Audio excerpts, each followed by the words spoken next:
So for the local of this study, the researchers will have a sample collection from the wells of 7 zones of Kidlam, Abulug, Cagayan in the month of September 2023. The physico-bacteriological analysis of the water samples will take place at the Department of DOST, Region 2, Regional Standards and Testing Laboratory. Next po.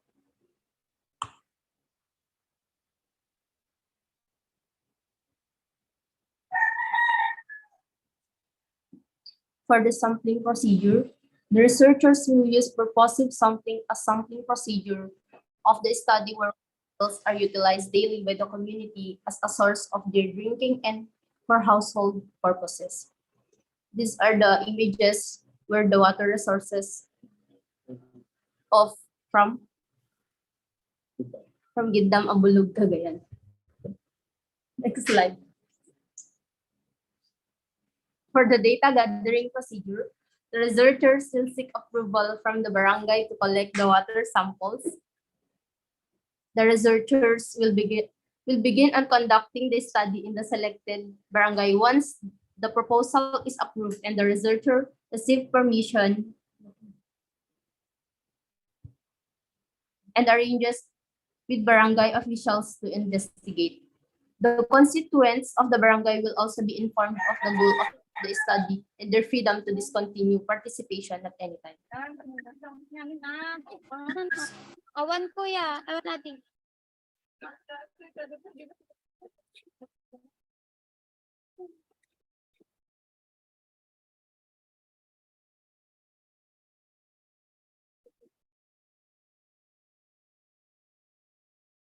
That's all po, dear panelists. Thank you.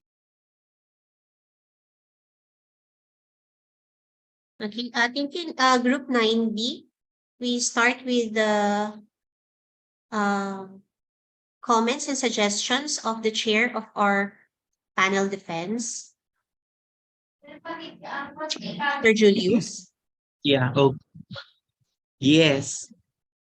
Hello for this group. No, kindly open your camera so I will know exactly who you are, my dear students. So this is a proposal defense.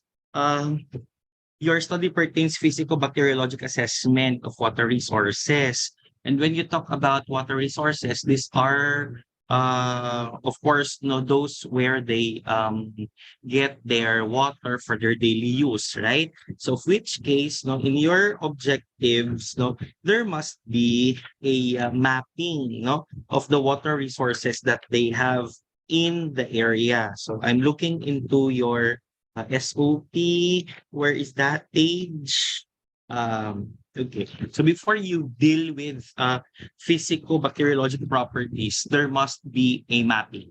Because I swear, you will not get everyone. I mean, you will not get every water resource, correct, as your sample. You will do some sort of like randomization, random sampling. Okay, so that would be number one. Determine the water resources, existing in Gitdam, Abulug, Cagayan.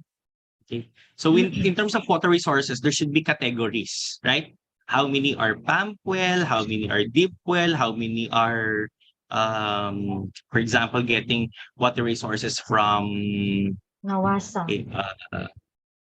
I think Nawasa, if they call it Nawasa there, I think no, I'm not quite privy about that. And a whole lot more, okay, including those of purified water stations, correct? Because what I want to do is that we will randomize per type of water resource. So you will capture all of the water resources there, but we will do randomization. Ilan lang sa bawat, naintindihan, type, okay, ng water resource. Okay, next issue is, of course, in your objectives, when you talk about physical parameters, of course, color, then turbidity, but this is a flimsy research if that's the case, because you don't have chemical analysis na eh. Okay, so you have color, turbidity, pH, ganyan, hardness, Mga ganyan na. Dagdagan yung itong physical characterization nyo kasi wala kayong chemical. Mahal nga naman ang chemical, that's why you're trying to evade it. But of course, there's not lots in the end of the physical parameters you needed. For the bacteriologic parameters, no, of course, no, this will be a result which will be given to you by the water district or in whatever water analysis laboratory, no, that will be paid by you to do the job for the group. Intindihan? So in a nutshell, halos wala naman talaga kayong gagawin. Intindihan? Ang gagawin nyo lang, number 1, magmamap. Number 2, magra-randomize. Pag nakuha nyo na yung mga sampling source, then you would have to do water analysis. But one thing you have to consider is the pre-analytical phases. When you talk about pre-analytical phases, dapat marunong kayo kung paano mag-collect ng sample. Correct? I understand yung physical parameters, sinong gagawa niyan, no? Sino din ang gagawa ng bacteriologic property analysis or bacteriologic analysis? Okay, so parang ganon, no? Kailangan makita yan sa scope and limitations.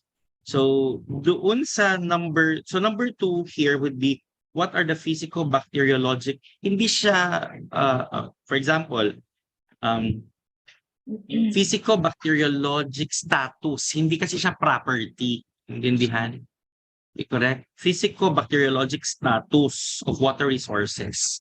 So under the following, physical parameters and then bacteriologic parameters. Okay? Number 3, it says, yung number 2 mo kasi already answers your number 3. Are the physico-bacteriologic characteristics of the water resources. In fact, this will be your discussion in your number for your second. Naintindihan? For your second. Tama ba? Pag nakita mo na yung result ng water district, for example, yung water analysis, alam mo na kung yung number 3. Correct? So discussion lang yan. So that's not an objective. Your objective, therefore, is there a significant difference? Ganon. Is there a significant difference on the physical and bacteriologic characteristics of water resources when grouped according to water resources? Kasi yung water resources natin na cluster. Intindihan? So you look no, dun sa clustering, dun sa profile ng ating water resources, you have to reiterate, naintindihan kung, di ba, for example, how many are pump well. Yung pump well na yan, dapat i-profile nyo sila. Number 1, saan yung site niya. Pangalawa, how many years na siya. Number 3, what about the maintenance? Ganun, marami yan. Naintindihan? So number 1 nyo is determine the available water resources. But number 2 is profile. Profile nyo sila. Pag pre-profile nyo, marami yan. Tama ba? Example lang yung sinasabi ko ha, kasi example ng profile was year erected. Tapos yung ano niya, for yung depth niya, correct? Yung maintenance niya, ilan ang gumagamit doon. May mga ganun. Ganon, aralin nyo. Kasi it's supposed to, tickle your critical thinking. Hindi yung ganitong kasimpleng paper. Number 3, yung physicochemical analysis na. Yung, correct? And then yung number 4, is there a significant difference? Ang number 5 nyo, kasi public health workers kayo, what health interventions can be proposed to improve water safety and sanitation. Improve water safety and sanitation in Gidam, Abulog, Cagayan. So that is research. Okay na? Naintindihan? So it's not as flimsy as this. So since your objective has really been revised, ngayon mas na siya, mas succinct na Mas siya. clear. Totoong research na siya. Mapapalitan yung chapter 3 nyo. The entire of that will be mapapalitan. And of course, dun sa introduction nyo, I keep on repeating, dapat may impact factor. Naintindihan ang introduction. When you talk about impact factor, you have to understand that there should be gaps in the area. The thing I'm looking in your introduction was, I was looking in your introduction was, number one, are there incidents of diarrhea 1 cases, PM. typhoid, Nasa ng ilalim. ganyan, yung water-related, waterborne infections? Wala naman ako nakikita. So bakit kaya nila chinus yung Gidam? Naintindihan? Number two, in terms of topography, yan ba ay frequently flooded kasi?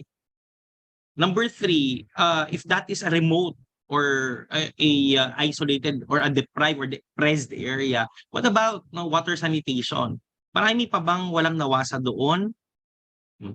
Mga ganyan. Yun ang ilagay nyo. In other words, the introduction should walk us through the panelists and more importantly, the readers as to the condition of the research site. You have to justify why you chose this locale and why you chose this type of study.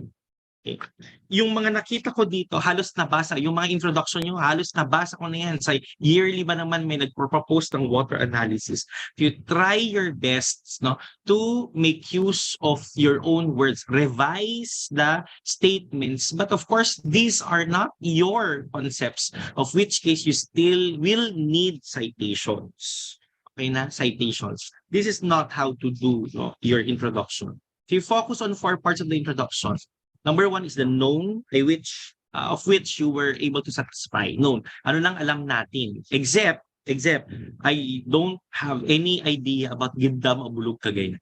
No? I think you have to underscore that. Gidam as to like water resources, intindihan, and then you have also leading causes for morbidity that has something to do about water sanitation. Parang ganon. Okay. Number 2, I have your 0 in number 2. That talks about the unknown. Correct? Were there studies like this done already in the area? And probably more than that, discussions for the unknown. The third, which for me is the most important, the gaps. I find the introduction really flimsy. So if I'm to rate the introduction, over 10, it's 2 over 10. And then the last one is, what is this study for? The future of the research. Hence, no, your objective number 5 in the new proposal, what intervention plan can be proposed to enhance water sanitation and safety in Gidam? That is exactly what will be your answers for area number 4 for the research. Okay.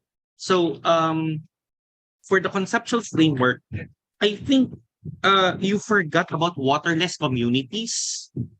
There is a DILG no memorandum about waterless communities. There is a DOH memorandum that has something also to do about quantity and quality of water, safe water. In the Sustainable Development Goals that is also highlighted. So I wonder why your conceptual framework no, is only very simple. No? Again, if I have to rate this over 10, this is 1 over 10. So for your research paradigm, when you talk about input, no, mali na to, naintindihan kasi yung magiging objectives mo, profile, nandyan na lahat, naintindihan? Objective number 1 is profile, mapping, and then you do profiling, correct? And then you will have your analysis of water resources. Correct analysis. Sorry, no, hindi pala analysis. Water samples to be analyzed. That would be your input. Your process would talk about your physical examination of the physical assessment, specific, correct? For example, when you talk about turbidity, paano yung turbidity is through your naked eye? Spectrophotometry ba yan? Parang ganun, no? When you talk about pH, paano gagamit? Anong gagamitin mo sa pH? So, for example, area 1 of your process is letter A, for example, physical analysis. Then you tell us exactly how, what are the major procedures that you're gonna do. No? For example, when you talk about microbial assessment, alam ng advisor niyo, si Swam Lara, so ano bang gagamitin mo naintindihan na specific no for that? Magpe-plate counting ka ba? Intindihan? Or I don't know kung ano pa. Or baka naman automated na. Hindi ko alam. Hindi klaro. No? Dito pa lang sa process mo na dapat meron na yan. And then finally, for your output, no, your output would be two things. Number one would talk about the water status rather physical and bacteriologic status of water resources. And number two would be your intervention plan. Okay na? So yun yung research. Ewan ko kung naintindihan nyo, pero siguro naintindihan naman nung advisor sa ni Ma'am Jinky. So scope and limitations, andito na naman yung scope natin. Scope has three parts. Number one would be talking about your inclusion-exclusion criteria of the water resources. For example, these are water resources which are available but are not currently utilized. For example, sa kapitbahay namin, syempre meron kaming nawasa. Meron din silang pump well. Hindi naman nila ginagamit yung pump well nila. So, kunwari, ganyan kita nyo dun sa Giddam. Correct? Meron silang nawasa, meron ding pump well, pero hindi ginagamit yung pump well. So, isasama nyo pa ba yung pump well doon sa i-analyze nyo? Parang ganyan. Di ba? Hindi. I don't know kung yun, anong advice ng advisor nyo. Okay na? So, another one, for example, would be dun sa location, for example, ng water resources nyo, malapit sa basurahan, malapit sa ganyan, ipaprofile nyo ba hanggang dyan or hindi na? Correct? So, ganyan, kung ipaprofile mo, kasama sa profile mo, then hindi siya kasama sa limitations mo. Pero kung hindi mo siya isasama sa profile parameters mo, then kasama siya sa limitations mo. That is to balance the story. Second, we'll talk about the limitations of your methodology. Sabi ko nga, kayong researchers, anong gagawin nyo dito? Wala, hindi naman kayo magte-testing. Ang tanong, kahit hindi kayo magte-testing, sinong gagawa ng tests? Correct? Pero ngayon, naging powerful yung research kasi may gagawin na si public health student. Ano yon? Magmamapping na siya, right? Magpo-profile na siya at gagawa na siya ng program, ng intervention plan. See? So may gagawin na si public health student. Hindi na yung wala, Number 3, of course, yung specific months, So, sabi mo, September 2023, will you be able to do this ng 1 month lang? I doubt, considering the new things which I am asking you to do. So, revise the entire of chapter 3 because you have new sets of objectives. That is for me. Thank you very much. Thank you, sir.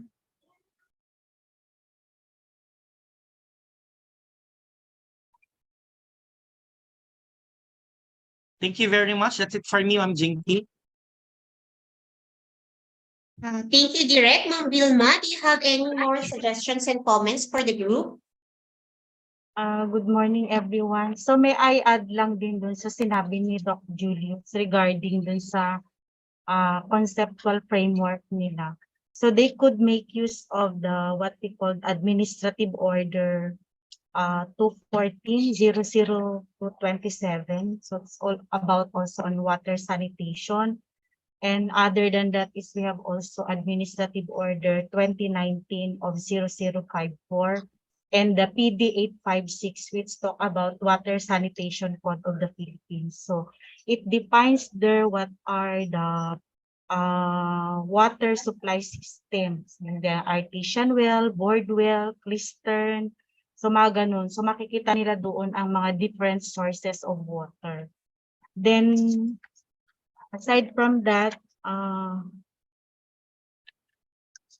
halos nasabi na rin ni Mr. Julio. So dun sa significance of the study, we should be consistent with the words we are using because in your title, you are going to assess the water sources. So dun kasi sa significance of study nyo, on the first statement is you're going to evaluate. So dapat ang gagamitin din natin na word doon is assessment because it is stated in your title.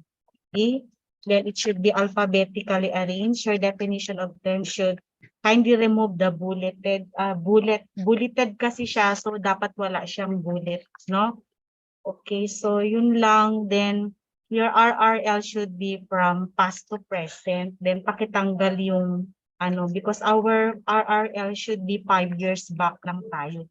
So may nakikita kasi ako dito na medyo matagal na RRL. Then kindly paraphrase your RRL kasi in toto na kinapin mo siya.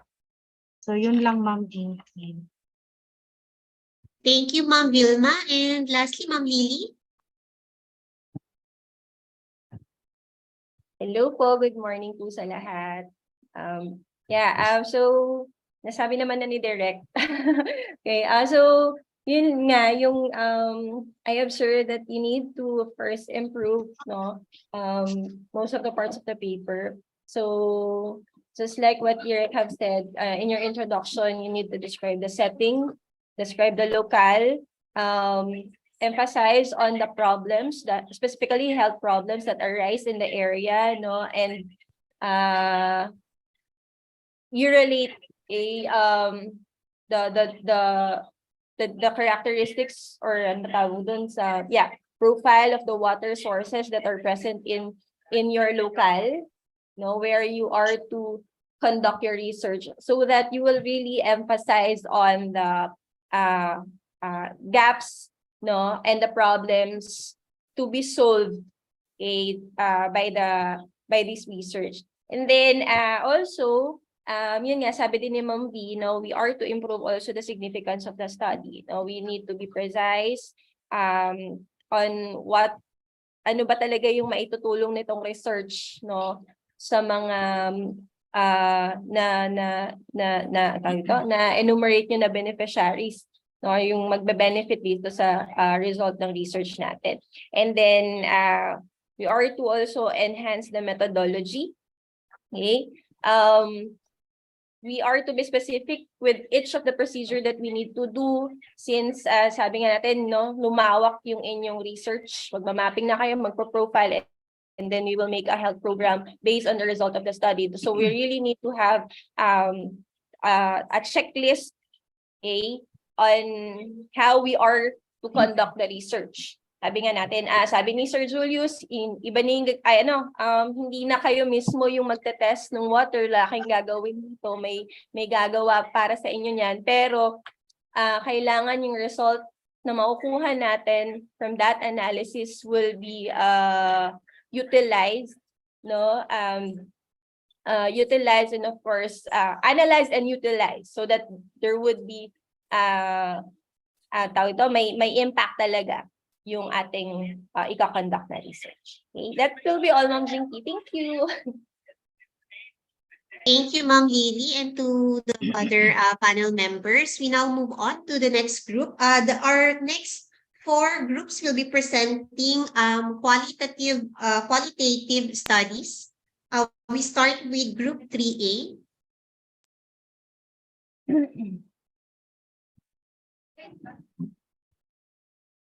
Can you see my screen po? Yes, but it's not in PowerPoint view. Presenter view. Okay po. Yan po. Kita na po. Okay. We will start in 3, 2, 1, go. Garbage collectors play a vital role in ensuring that our communities are safe from developing problems due to garbage pollution in rendering cleanliness and orderliness of our surroundings. However, they are often neglected or taken for granted. Thus, our research proposal will focus on shedding light on the lived experiences of garbage collectors in Tuguegarao City as a basis for a health and wellness program. I'm Natasha Tixi-Colirgan, together with my co-researchers, Adrian Guaynet Agtara, Kanamay Batang, and Zendel Malabad, as well as our research advisor, Professor J. Emmanuel Asuncion. We hope to see this through. A pleasant morning to our esteemed and dynamic panelists. Garbage collection imposes various health and occupational safety risks on garbage collectors. Although occupational injuries, fatigue, accidents, and disease morbidity outcomes are major public health problems that waste collectors face globally, evidence suggests that garbage collectors are less protected against occupational safety and health risks during the collection and processing of waste to the final dumping sites. Rushton also estimated that about 270 million waste collectors worldwide suffer from occupational injuries, accidents, and diseases, with about 2.3 million estimated to die annually from the hazardous effects of the job. There are several guidelines on waste management and disposal. However, no existing policies, resolutions, or health programs concentrate on the occupational safety of garbage collectors here in the Philippines. Moreover, one of the significant gaps is the need for more adequate research studies about garbage collectors here in our country. Hence, this research will shed light on the lived experiences of garbage collectors in one of the urban cities here in the Philippines, Tuguegarao City, as a basis for a health and wellness program. Under the statement of the problem, we have here the general and the specific. So generally, this study aims to determine the lived experiences of garbage collectors in Tuguegarao City as a basis for health and wellness program. And specifically, this research study aims to answer the following predicaments. So what are the perceptions of garbage collectors toward their job? The first one focuses on the perceptions or the insights and how the garbage collectors perceive their job as well as their daily routine, etc. What are the social and health predispositions of garbage collectors in their work? So the second one focuses on the challenges of the garbage collectors, specifically on the social and health area. And what are the experiences and coping strategies of garbage collectors in their work? So this focuses on the notable experiences of garbage collectors, which make them stay in their job, as well as their coping strategies, which enable them to somehow overcome the struggles and burdens of being a garbage collector. And lastly, what do garbage collectors want to incorporate in a proposed health and wellness program? So this focuses on the suggestions, recommendations, or simply what they to include in a proposed and health and wellness program. So the next one would be discussed by Ms. Kanay Batang. For the conceptual framework, the underpinning theory of this study will be anchored on a phenomenology by Edmund Husserl. It is a widely used theory because it includes first-person reports of life experiences which make phenomenological research valid. The researchers will employ a phenomenological approach to determine the lived experiences of garbage collectors, and risk perception attitude of Rajiv Nimal and Kevin Reel in 2003. Risk perception attitude means that perceived risk and efficacy beliefs motivate the individual to take action, and this theory was utilized with different studies tackling risk-reducing behaviors and occupational safety alongside the phenomenological theory to understand lived experiences of the garbage collectors. For the significance of the study, this study aspires to capture the lived experiences of garbage collectors, and it will benefit various sectors of society. Specifically, this study will help the Cagayan State University in creating more effective ways of reaching out the communities, especially the garbage collector, through outreach and extension programs. This study will serve as a basis for DOH in creating health and wellness program for garbage collectors and communities. This study will prompt the DNR to create supplementary strategies in strictly implementing the Republic Act 9003. Next, please. Next. For the scope and the limitation of this study, this study will focus on capturing the lived experiences of garbage collector in Tuguegarao City, one of the most populated urban cities in Cagayan, Philippines. This study is delimited to the 68 garbage collectors employed under the local government unit of Tuguegarao City, specifically those who will approve the informed consent. And furthermore, this study does not cover the informal garbage collectors, as the available data at hand only offers the number of employed garbage collectors in Tuguegarao City. The next will be discussed by Adrian Guainet po. Under methodology for the research design, this study will adopt a qualitative design employing a descriptive phenomenological method to understand the garbage collectors' insights regarding their perceptions of their work and their challenges and coping strategies. A phenomenological approach will be utilized to capture the lived experiences of garbage collectors and how we can use this to generate a basis for health and wellness program. For the local of the study, this study will be conducted in Tuguegarao City, which is one of the most populated urban cities in Cagayan, Philippines. Moreover, the interview will be conducted in their residence if permitted, or a vacant room in their vicinity to keep the information discreet from their employers and to keep the interviewee at ease. For anticipated participants of this study are the employed garbage collectors in Hindi, Tuguegarao ma'am. City. People who actively work as garbage collectors as declared by the local government unit of Tuguegarao City are the informants for the study. For the sampling design, non-probability purposive sampling will be used in this qualitative phenomenological study to choose the participants using the exclusion and inclusion criteria, wherein the informal garbage collector will be excluded in the study and only those for employed under the local government unit of Tuguegarao City will be included. Next is Mr. Zen Malabad. For research instrument, the researchers will conduct an in-depth interview using a semi-structured interview guide question. The questions will be derived from the objectives of the study to satisfy the statement of the problem. After we validate the reliability of an interview guide questions, we'll now proceed to the university approval. The researchers will first obtain the approval or an official authorization from the university administration to conduct the data gathering procedure. Next would be the acquisition of approval from the local government unit LGU of Tuguegarao City, as well as the list of names and contacts of the current employed garbage collectors in the city. Furthermore, we'll be handing out an informed consent and information sheet to ensure that the participants are fully informed about the study's purpose, procedures, and any potential risks or benefits, and obtaining the voluntary agreement to participate.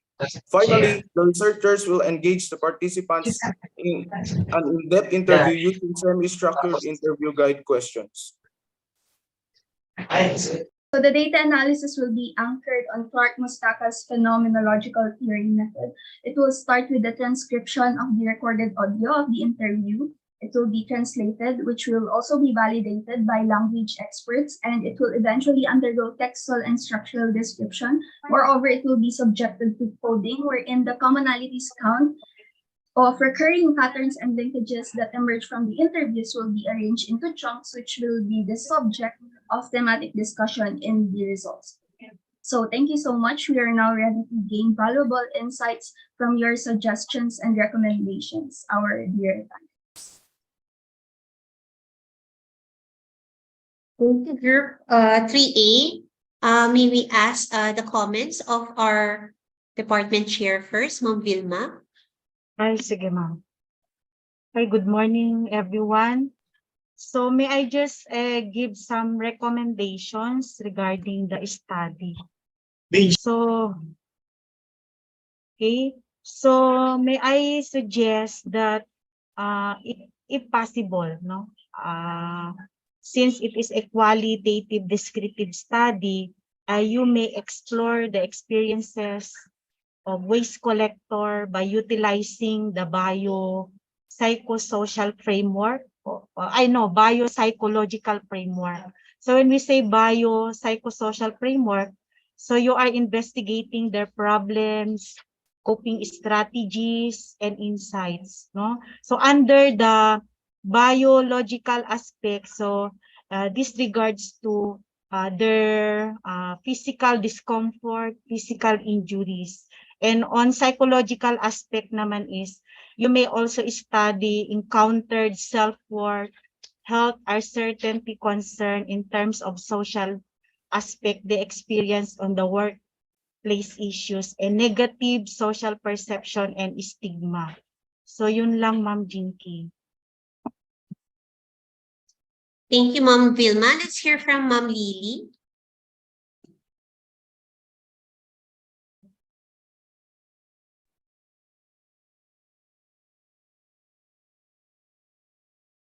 Bago magsundo si Ma'am Lily. Okay, so good morning. These are, I wonder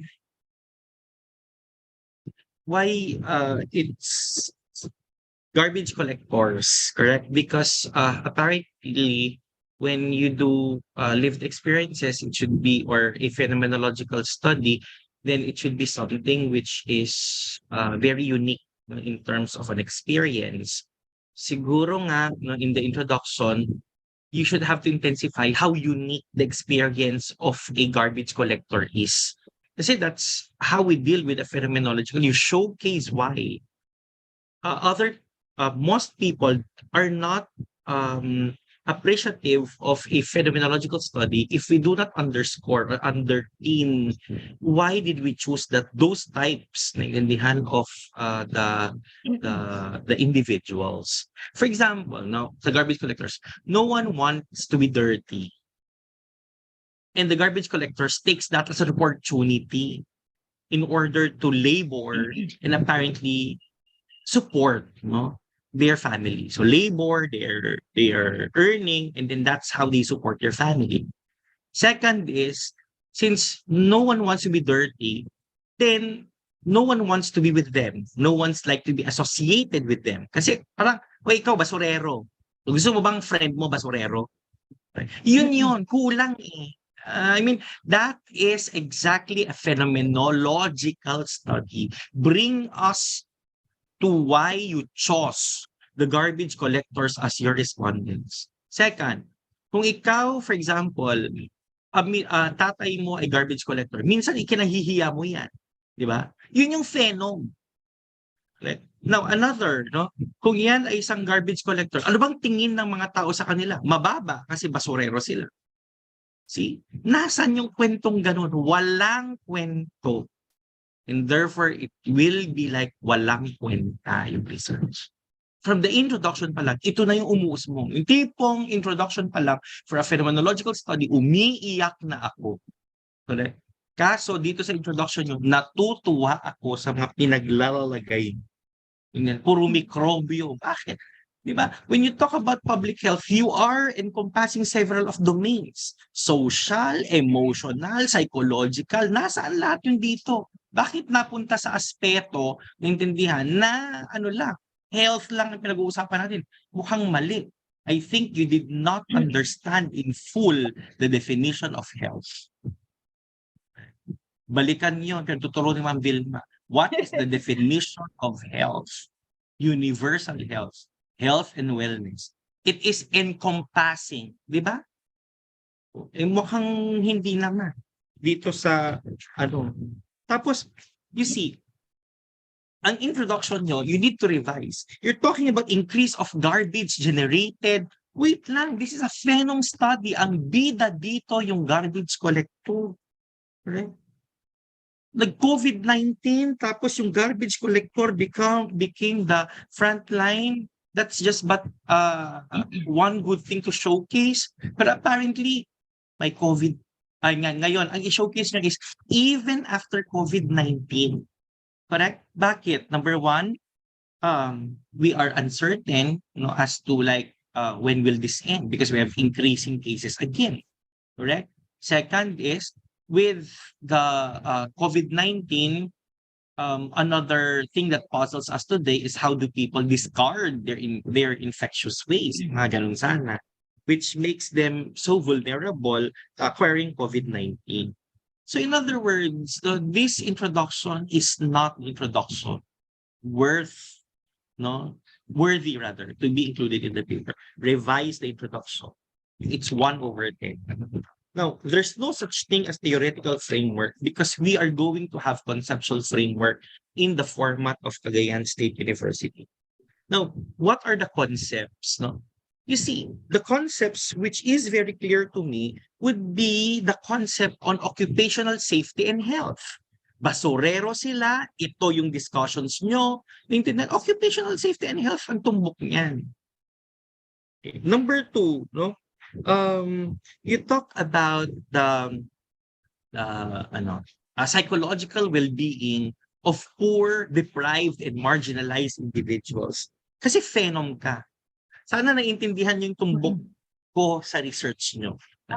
I don't give a damn as to the garbage. I don't give a damn as to obviously the conditions in the society. What we have to focus on in terms of our analysis are the garbage collectors because this is a phenom study.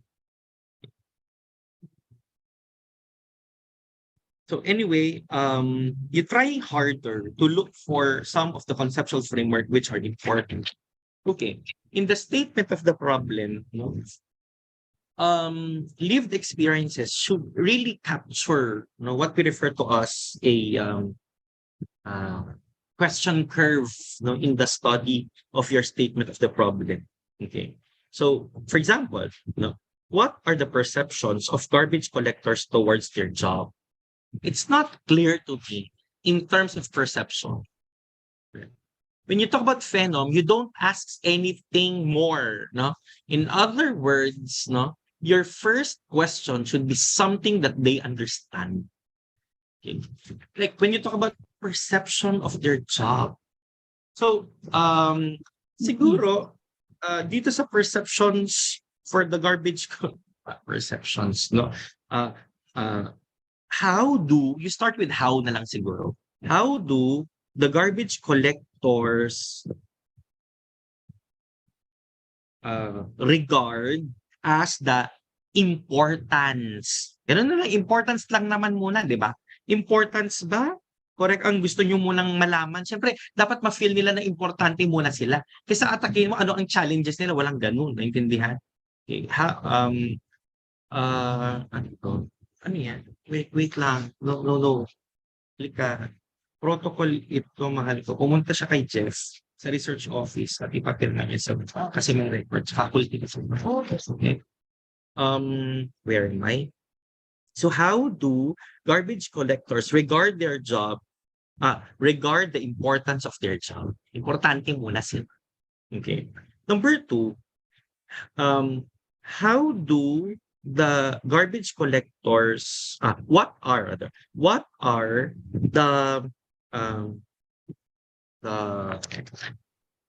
challenges, no? What are the challenges of the garbage collectors in the discharge of their work? In the discharge of their work. Okay. Now, under the challenges, no, dito na lalabas, naintindihan lang, letter A, letter B, letter C, letter D. For example, challenges, letter A would be stigma. Alam nyo na siguro kung stigma, takot din sila in a way. Bakit? Kasi may COVID-19, lalabas sila, may COVID-19, malay mo ginamit ng COVID yung mga masks na nandoon na kinokolekta nila. Takot din sila kasi walang PPE, mga ganon, no? Okay, that would be number 1 for letter A, no? Letter B would stigma yung number 1, no? Letter B, you would have wage. Kasi it talks about labor, mababa yung sahod, wages. Letter C, maghanap pa kayo through your advisor kung ano yung mga importante pa. Kasi gusto kong ilabas yan, no? Na encompass na marami yung kanyang maraming mga categories. Intindihan? Yung kanyang problems, no? Because if otherwise, ano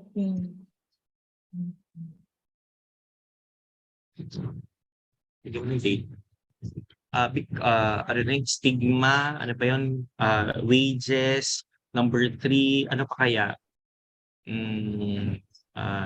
Yung rejection, letter D, maghanap kayo. Kausapin niyo sa advisor. Gusto ko maging succinct yan. Okay. Number 4, kasi nakita na natin yung challenges nila, no?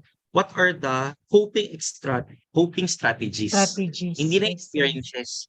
Okay. What are the coping strategies? Kasi nahanap na natin kung ano yung mga challenges nila, coping strategies nila ang susunod. So in other words, yung coping nyo is phenom pa din, di ba? So this is a FGD ang gagawin nyo. Okay. And then, after coping strategies, papatayin na natin. Kasi yung challenges would be, yun yung height niya, bababa tayo sa coping strategies, tapos magiging mellow na tayo ulit kasi curve nga. And then, what do garbage collectors, hindi wish, ano to wish ko lang, intindihan? What do garbage collectors social recommend, no? Recommend in a proposed health and wellness program. Okay, for enhancement of, no, the health status for the, how do what do garbage What, sir? collectors recommend to be incorporated in a proposed health and wellness program to uh, enhance their health status. Ano na? Yan yung final na SOP nyo. And then, doon sa significance of the study, aralin nyo kung ano yung mga importante. The discussions of the agencies and organizations should not be by, chronological arrangement, hindi ganun. Okay, hindi alphabetically arranged, naintindihan ang significance of the study. Ang alphabetically arranged ay definition of terms, hindi itong significance of the study. Okay na? So palitan ito. I wonder, where are the researchers here? What about this for you as researchers? Wala naman. Okay. So nasaan dito ang LGU? Wala naman. Nasaan ang barangay officials? Wala din. Akala ko ba occupational health and safety? So nasaan din ang DOLE? Wala din. Correct? So anyway, hanapin nyo. Tapos bakit biglang may government? No? Page 7, ano tong government? I mean, you rationalize what the things are na nakalagay dito. So scope and delimitation similar as with what I told the first group, focus on 3 parts. The inclusion-exclusion criteria of your respondents.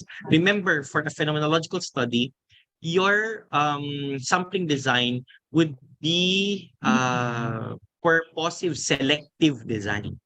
When I talk about purposive selective design, why will that garbage collector be included in the 12 respondents if you have only 12 respondents? Ikalat nyo yung kwento. For example, siya ay bata, siya ay matanda, siya ay nagka-COVID-19 na kasi, siya ay ganun. Ganun yung ilalagay nyo. Hindi, kunwari, bakit si Ma'am Jinky nilagay ko dyan? Garbage collector. So, i-define mo, ano ba yung representation niya? Kasi siya yung babaeng garbage collector. O yun. Ba't si Ma'am Vilma? Siya yung matandang garbage collector. Bakit si Ma'am Ikay? Siya yung garbage collector na maraming anak. Di ganon. Parang alam mo yung, okay, merong character. Kasi kung pare-pareho sila, bakit sila yung garbage collector? Kasi magaganda sila. Si Ma'am Vilma, Ma'am Jinky, Ma'am Lily, wala kang kwento. Puro kagandahan ang kwento. Ganon, no? Kailangan yung representativeness nila magkakaiba yan. Okay, that would be your scope. Number 2 in the scope would be your tool, no? So since you're going to make use of a interview, no, schedule, no, make sure that you have to validate the questions. The objectives are not the questions. The SOPs are not the questions. That is your SOP, but you have to create, naintindihan, questions, no, that will be extracted from each of your SOPs. You have only 4 SOPs, but I wonder how many of the items. And prompting is the key. So anyway, validation and then validation by the experts and obviously until the level of pilot testing. Para makita lang natin, mat-try out natin kung paano. I-try out natin. Alam niyo na Ma'am Jinky yung sinasabi ko mag-try out lang. Hanggang doon lang yung ano. And then, when will it be done? Okay? For the definition of terms, masakit na naman ang ulo ko sa definition of terms kasi nakakainis. Garbage collector is the process of collecting waste. Diba? Ang saya. Diba? Ang saya-saya nung pag-define. Pag sinabing definition of terms, actually hindi siya definition yan. It's discussion. Sasabihin mo lang, ang label niya definition, but you're going to discuss the keywords as to how they are used in the research. And when you talk about keywords in the title and keywords in the SOP. Correct? Okay. For example, will hazardous effect be a keyword?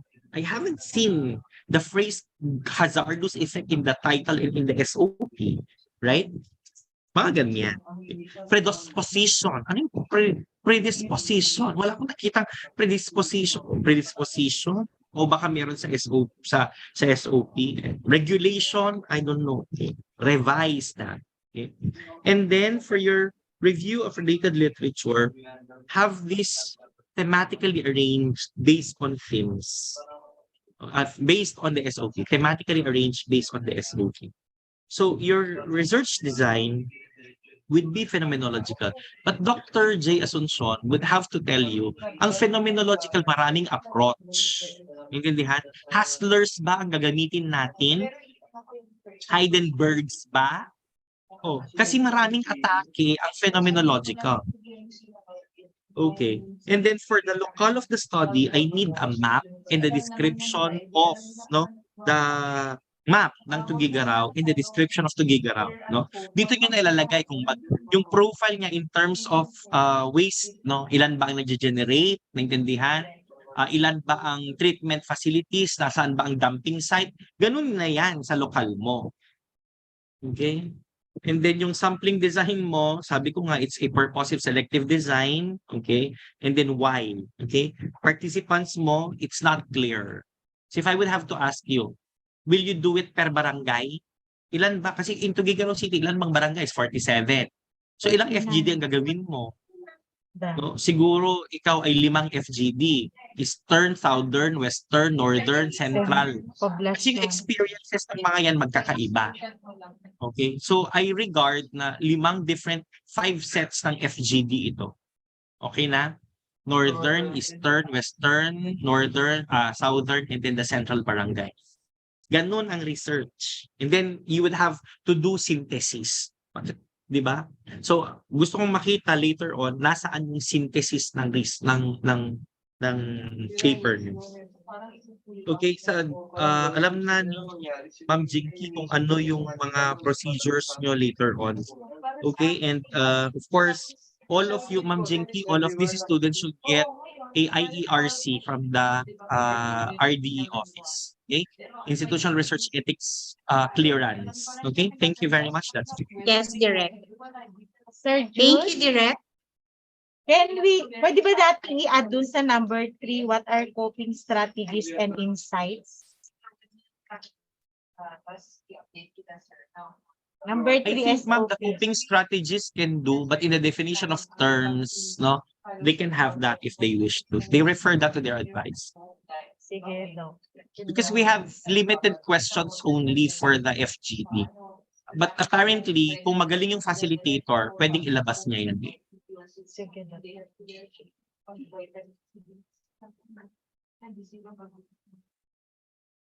Yes. Ma'am Lily, additional questions and suggestions po? Okay na, Ma'am Jinky. So, this is a phenomenological research mo. Medyo mahirap to gawin. Pero with the guidance of Sir Advisor, Sir Jay, surely makakapture nyo kung ano talaga yung kailangan nating i-explore dito sa research. So, yun nga, pag sinabi natin kasing mga lived experiences, we talk on feelings, we talk on perception, we talk on belief. No? And then, look, what is the phenomenological study kasi ito, no? What is the phenomenon? Yun yung kailangan nating makita dun sa background of the study. Ano ba yung phenomena na nangyayari, no, among our garbage collectors? No, what are their lived experiences towards yung kanilang occupation? Sabi nga natin kanina, no, they have difficulties, but despite those difficulties, why are they still in their occupation or doing their job? No? Ano pa yung mga bang phenomenon, anong nangyayari dito, 'di ba? Ang kondisyon nila, no, doing their work, no, they are exposed to hazardous things, sabihin natin, no. But still kahit na mataas ang risk nila, bakit kaya yung practices nila, yung health practices nila, isa yun, ang question doon, bakit kaya poor ang health practices pa din na ginagawa nila, no?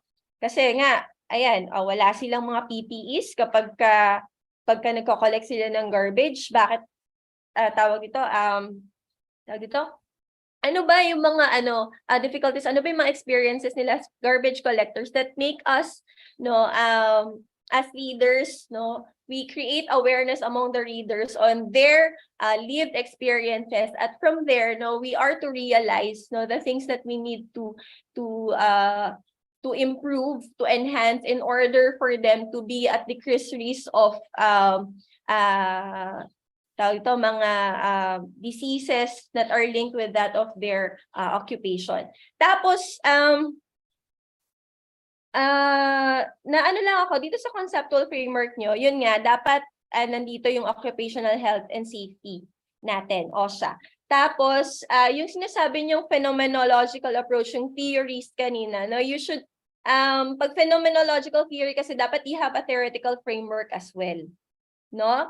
You have a theoretical framework, then you have your conceptual framework, and then later, no, you will have your research paradigm. No, ano yung from their lived experiences, no, or lived experience, no, kapag inanalyze na natin, na-analyze nating mabuti, na-synthesize nating mabuti yung kanilang experiences, ano yung magiging possible na framework or paradigm na pwede nating mailabas coming from the research result. Okay? Dun sa inyong methodology, tawag dito, particularly doon sa study participants natin, no, you are to utilize purposive sampling. Now, kanina nabanggit nyo that there are 68 garbage collectors, no? Lahat ba ng ito ay kasali sa study, or kailangan nating i-emphasize yung mga inclusion and exclusion criteria natin, no, in choosing our study participants. Okay, so that we can really explore on what we have to assess, no, based on our study objectives.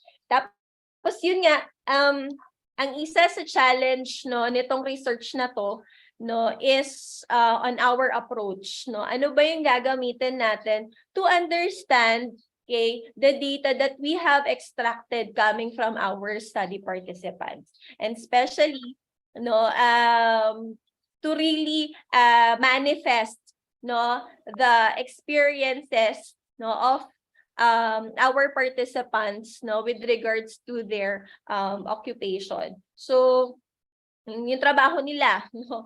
Tapos yun nga, sabi natin, pag phenomenological research kasi, yung approach na to, after synthesizing, analyzing all the data that we have extracted coming from our participants, no, ang main point nito is to create awareness, no, on their experiences and how we are to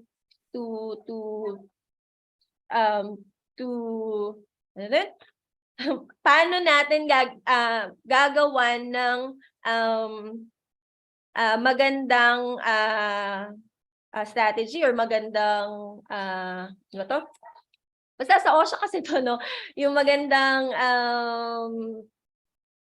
outcome, no, coming from the research result. Okay? So yun lang. Ma'am Ikay, dapat yung sa FGD nila, yung kung paano gawin yung FGD nila, dapat mag-guide sila, no?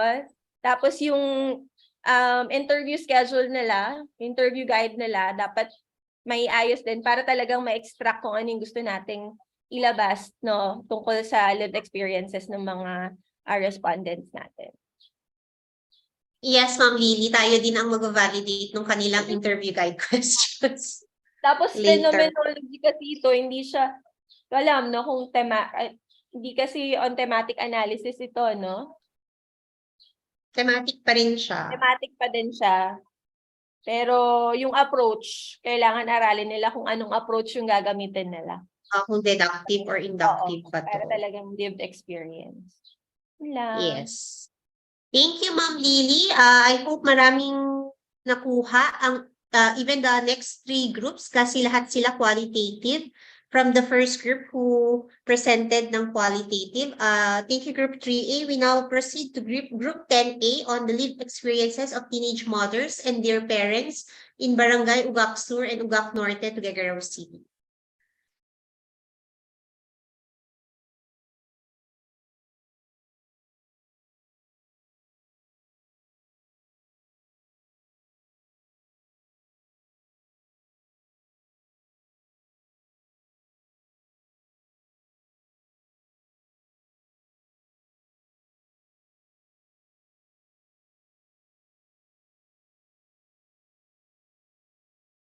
Group 10A.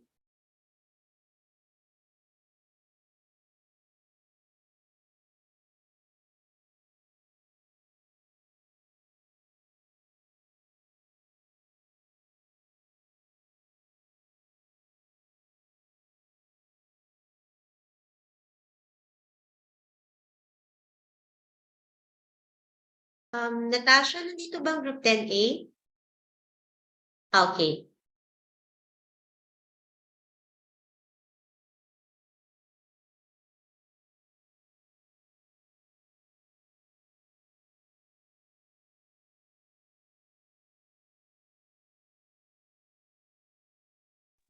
Ma'am, nag-close po yung sa screen sharing. Nag-close yung? Kita na po ulit, ma'am? Yes, yes. Okay po. But not in presenter view.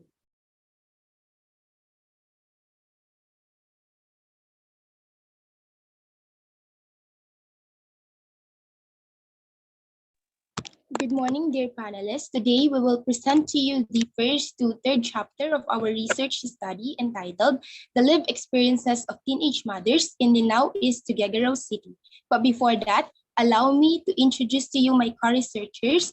We have Cabrera Frances Hannah, Gonzalez Hannah Marie, Janine Taruk, and Leslie Florentino. Starting off with the background of our study. Next. Ate, next.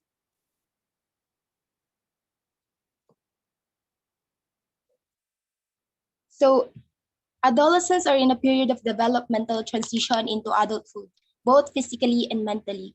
These rapid changes, including seeking independence and sexual maturation, which can lead to issues like teenage pregnancy. The rise of teenage pregnancy has become a complex societal problem in different countries and in public health. According to the United Nations population, every day, 20,000 females under the age of 18 give birth in impoverished nations. This works out to a total of 7.3 million births every year when all pregnancies are taken into account, not just births. The number of adolescents pregnancies skyrockets. Most teenage parents lost their chance to build their children's self-esteem or explore the world as typical teens should. The challenges of taking on these new roles limit their social lives with their peers and focus on their development. However, according to studies, some teenage mothers, regardless of what occurred, are prepared to confront any challenges and problems of nurturing their progeny. They think that everything has a purpose. Hence, this research seeks to determine the lived experiences of teenage mothers before, during, and after pregnancy in the now East Tuguegarao City. Next.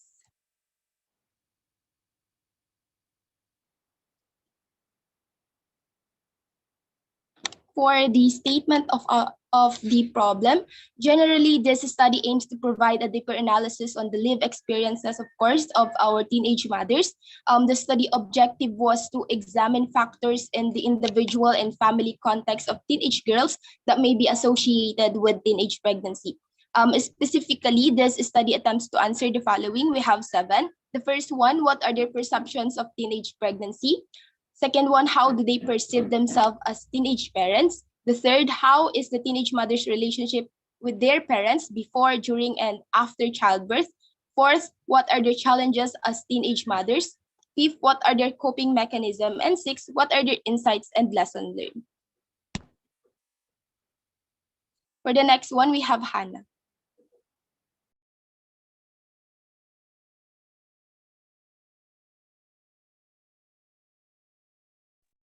A for theoretical framework to determine the lived experiences of teen mothers, a phenomenological approach is used.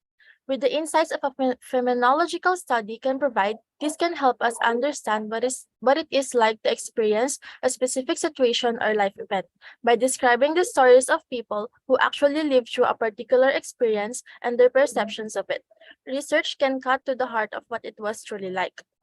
This provides a rich and complete description of human experiences and meanings. Thus, this method also paved the way for understanding the essence and significance of lived experiences. nevertheless argued this approach that the use of phenomenology can make better qualitative analysis, resulting in rigorous and scientific outcomes. Numerous studies have used the phenomenological paradigm as their choice of method, as it implies an in-depth exploration of people's lived experiences of a specific phenomenon. Okay, next slide po. For the significance of the study, we have the Department of Health, the city government, the teenage mothers, the parents, the teachers and methods, the research, and the future researchers. Okay, for the next part of the slide po, may we have Janine Taro.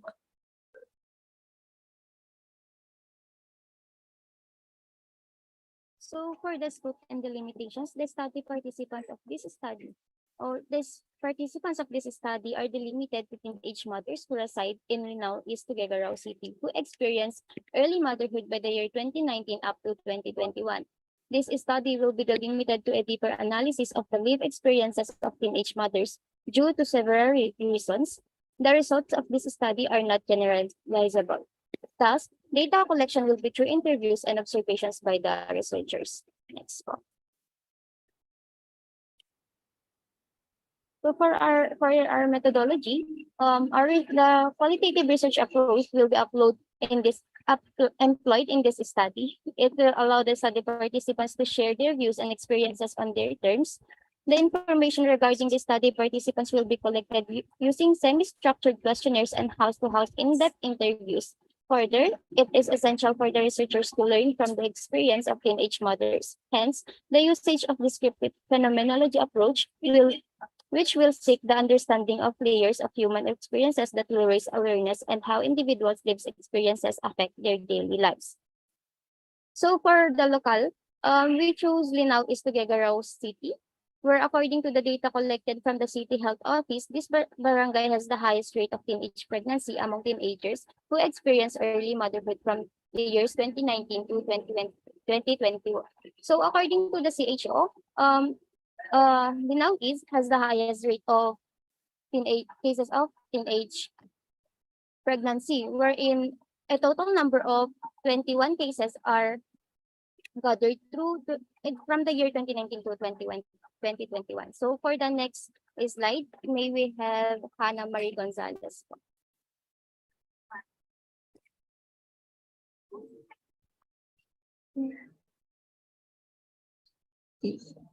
So the study participants or respondents for this study are teenagers who reside in Linao East, Tuguegarao City, who experience early motherhood by the year 2019 to 2021, and those who are willing to share their lived experiences, and the teenage mothers ages from 10 to 19. And for the research instrument, a semi-structured interview guide is the main instrument that will be used in gathering the data that will supplement the study. This mainly asks for their experiences, coping mechanisms, and perceived effects and perceptions of the pregnancy. Interview guides and questions should undergo validation by an expert. Next slide po. So for the data gathering procedure, approval to perform the study was initially requested from the Tuguegarao City's local office and the City Health Office for the data required to complement the study. So we will gather the data through house-to-house in-depth interviews, and we will educate the study participants about the purpose and flow of the research.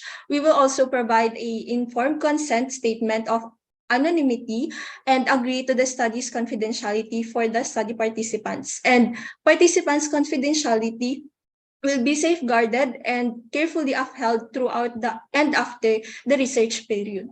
All study activities will be carried out with the aid of barangay captains and barangay health workers. So that ends our presentation. Thank you, and we are now open for questions, suggestions, and recommendations. Thank you, Group 10A. You request Ma'am Vilma to start with the, may you request Direct Julius to start with the comments and suggestions for Group 10A? Yes, 10A. I have so much of like apprehensions in this paper because I don't think that the Institutional Research Ethics Board will allow you to conduct the research because you talk about teenage mothers vis-a-vis you are even younger or perhaps a little lang older than uh the respondents plus your capacity of handling the situation because when you talk about crucial issues like this of course you should be ready of how you're going to catch whatever situation which might arise the time that you are dealing with the research. So that's one of the greatest hurdles you will be doing. So I'm sorry that I must say, me being part of the ethics committee and with how we are reviewing papers, this will not really pass. So, the next thing would be, kaya isipin muna natin, paano kaya muna? Kasi win-win basis na sana tayo. Kasi sabi ko nga, this is the proposal defense. Pumasa ng title defense ito, no? Yes, Doc. Tama ba? Yes, Doc. So in which case, hilutin na natin, title pa lang kasi wala, maiiwan ito ng mga classmates niya. Required ng ethics clearance ngayon. Siguro, So, lived experiences. Ma'am, pwede ba na na lang, na-invest na teenage mothers, yung mga may mga anak na, tag dito, yung old mothers naman. Nanganak nung like 40 to 43 years old. Wow. Parang si Ma'am Jinky, manganganak yan at the age of 43. Parang napanaginipan ko yun. Parang gano'n. Di ba? Anong tawag doon kapag yung anak mo ganun na? Menopausal baby yung mga yun. Menopausal baby. Yeah, yun. Ganun. Ano, sir? Primary or multi? Hindi. Multi naman. Regardless na ama. Basta menopausal baby. Kasi pwede naman na syempre nahirapan siyang manganak and towards the end, bigla siya ng anak tumatanda na siya. Right? So yung maganda. Yung nanganak siya nung matanda na siya. Kasi these are like your teenage mothers, they are also at risks. These are considered pregnancy at risks. Yes. Diba? Yes, Doc. Yun yung i-phenom mo. Maganda yun. Correct? Matanda ka na saka Maraming nagbuntis. complication. Oh. Kasi ang phenom pa doon, ma'am, hindi lang yung complications. Parang matanda ka na, nagbuntis ka pa, nagdilandi mo naman, unala, o divine. Or di ba? Parang matanda ka na, nanganak ka at the age of 43, kailan ka-graduate yan? Baka patay ka na, hindi pa nag-graduate. Di ba? Minsan, parang, wala, hindi, magre-retire ka na, di ba? Parang pag nag-retire ka na, hindi pa tapos nagpa-college, kung kunana, di ba? Ang daming issues na gano'n. Yun ang magandang lived experiences. Kasi other than mas excited talaga ako na sila. So yun na lang, i-switch nyo nung So lived experiences of, parang tawag nyo doon, Ma'am V, menopausal menopausal pregnancy, kunana?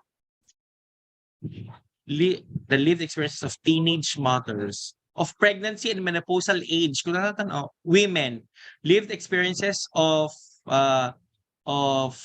pregnant. Hello? Meron pa ba ako? Wala na. Kasi. O ganun Meron lang. pa, Direk. We can hear you. Okay. Parang yun. Lived experiences of menopausal pregnancies. Of menopausal pregnant women. Lived experiences of menopausal pregnant women in Tuguegarao City. Hindi lang linaw kasi ito yung kukunti yung teenage pregnancy kasi medyo marami yan. Correct? Sa isang barangay lang yan, madami yan. Yung menopausal kaya baka naman 10 lang sa isang barangay yan. Okay na. So kunin niyo na si Ma'am Vilma na respondent kasi buntis siya ngayon. No? Mamamaya pa lang siya magpe-pregnancy test pero buntis pala siya. Okay? So parang ganon. Yun ang kunin niyo. Ha? Okay lang.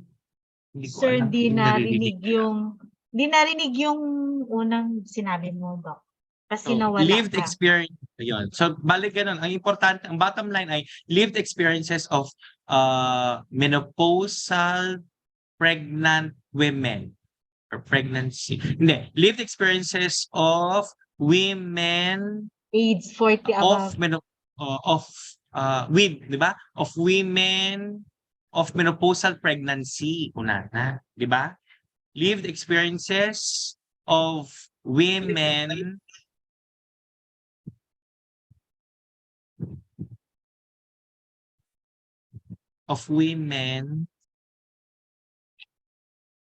lived experiences of pregnancy among Menopausal menopausal women. Kuna na, menopausal age. mother. Oo. Menopausal, syempre, pregnancy of mother, the mother is una, di ba? Lived The experience among experiences of women.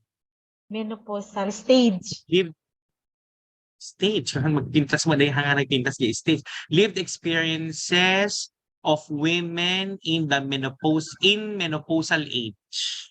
In Ayun na menopausal lang, age. siguro.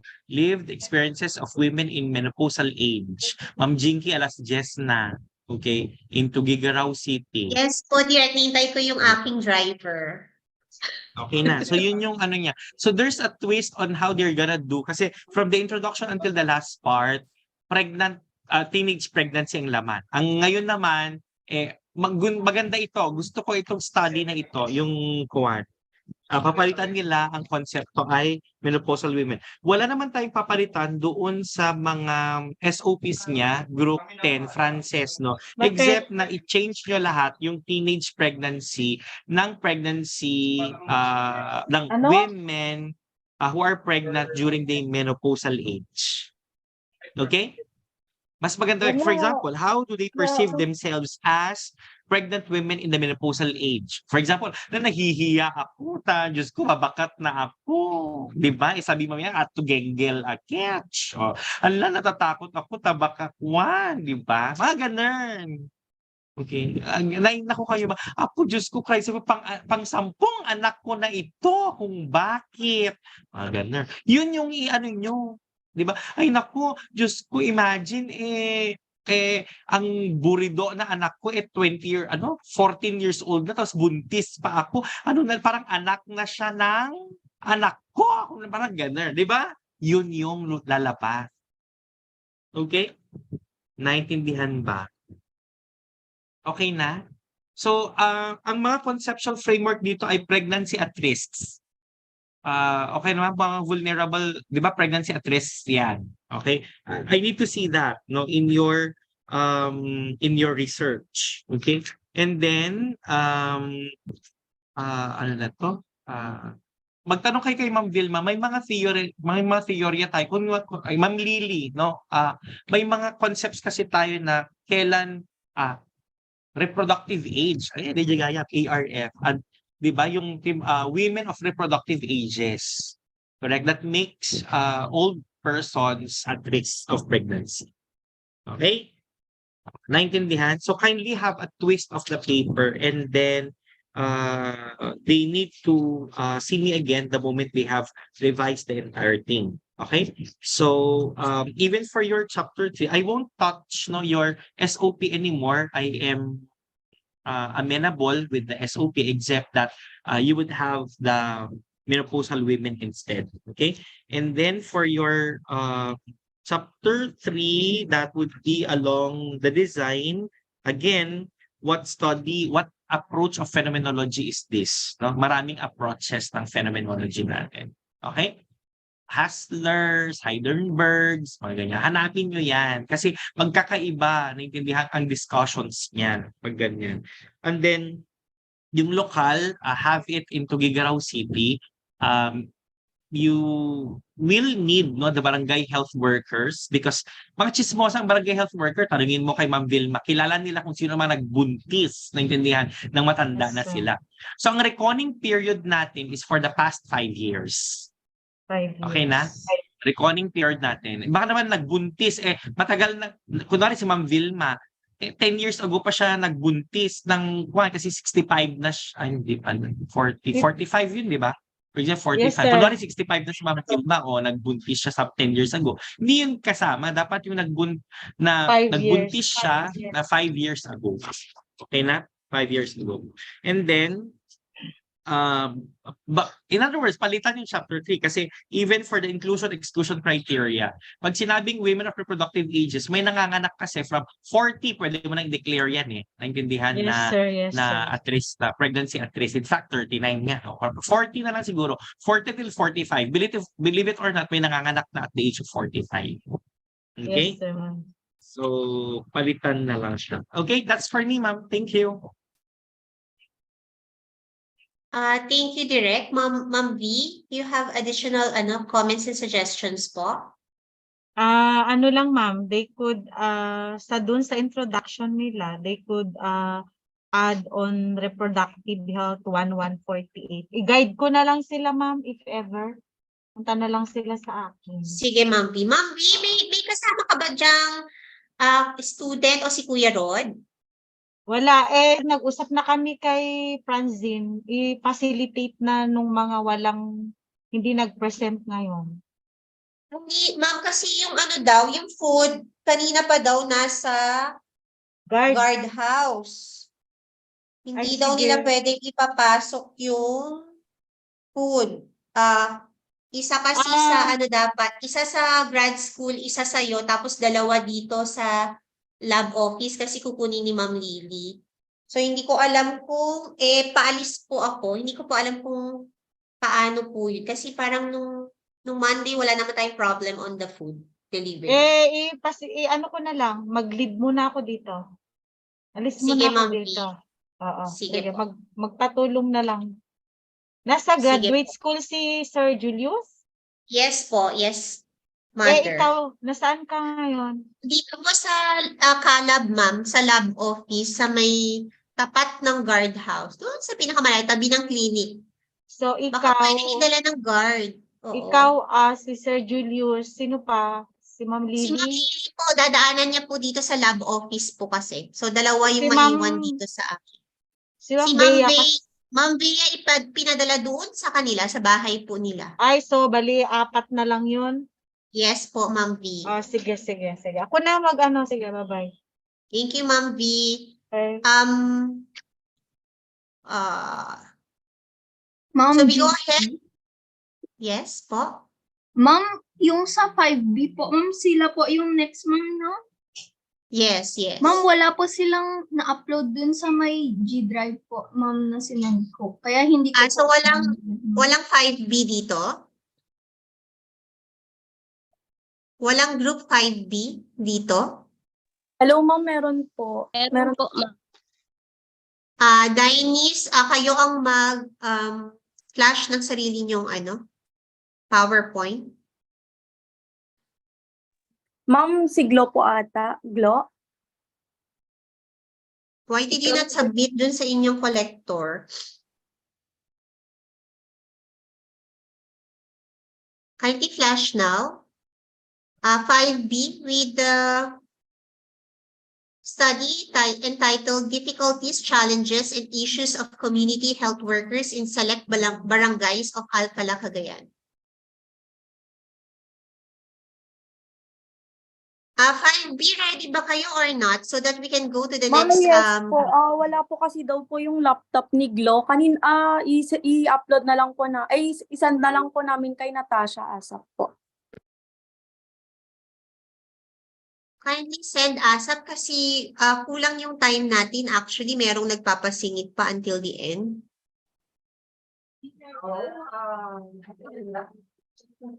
Kaz, andyan ka na pala. Wait mo kasi dadalhin.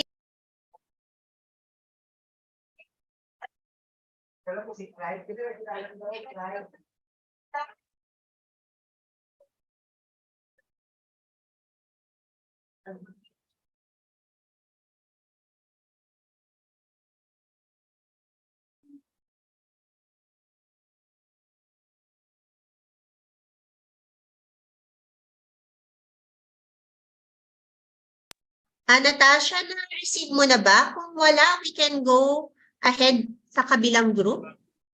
Ma'am, may sinend po na document po si Dennis, ma'am. Buksan ko na lang. Kindly.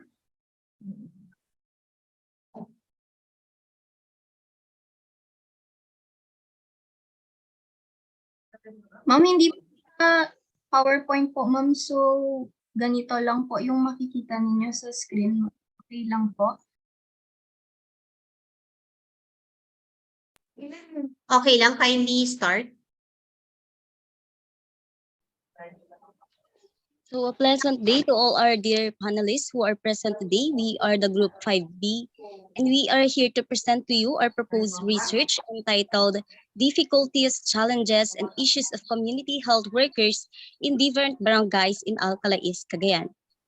Before we formally start, let me introduce to you our team. We have here Miss Agustin Camille, Bandola Rina Quezaya, Bisuecos April Jane, Gara Danis, and yours truly, Roberto Gloralin.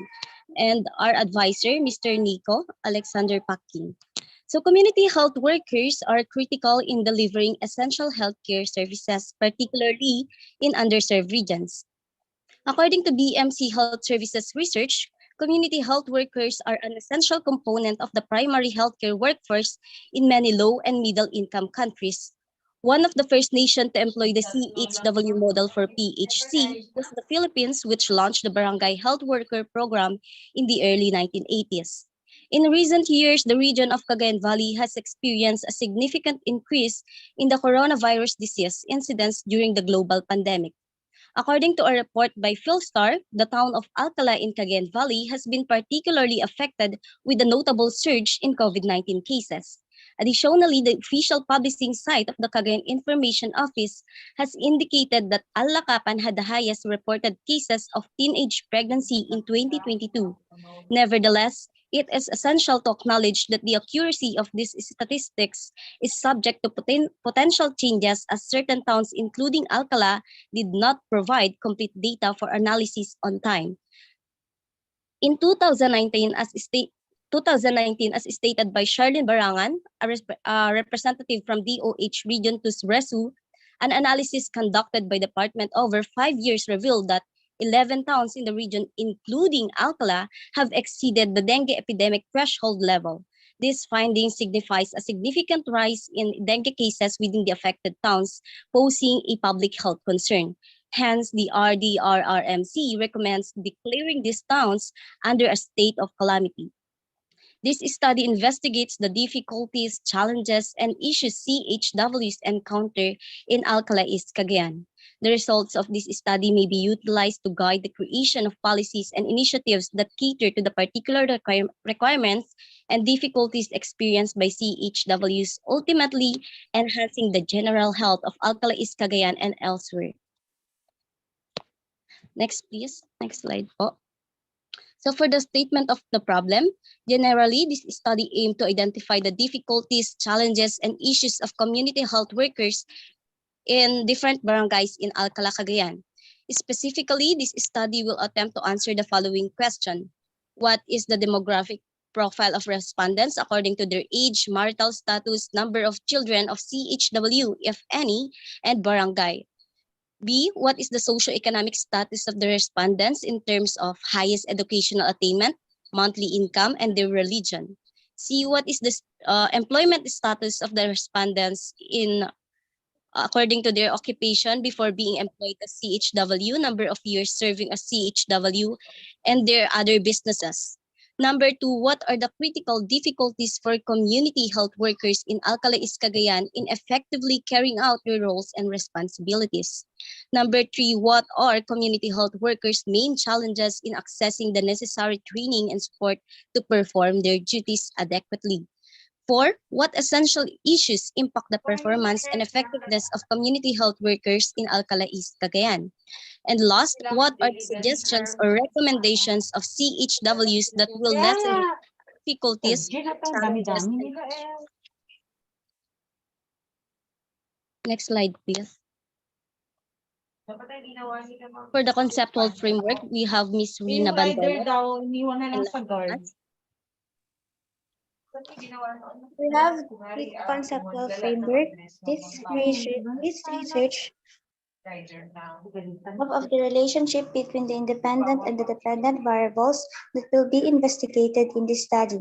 This study hypothesis that the difficulties and challenges and issues faced and experiences by the CHWs may vary according to profile of respondents. We have here under the independent variables, a demographic profile, we have the age, marital status, number of children, we have the barangay. We have also here the socio-economic status, we have highest educational attainment, monthly income, religion. We have employment profile, we have also occupation before being employed as CHW, number of years serving as CHW, and other businesses. And we have dependent variable, the difficulties, challenges, and issues of community health workers. Next slide.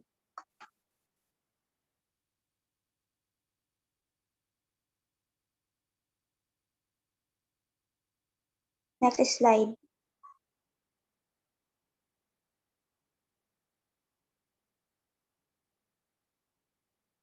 We have here the significance of this study. This study aims to identify the difficulties and challenges and issues of community health workers in different barangays in Alcala East, Cagayan.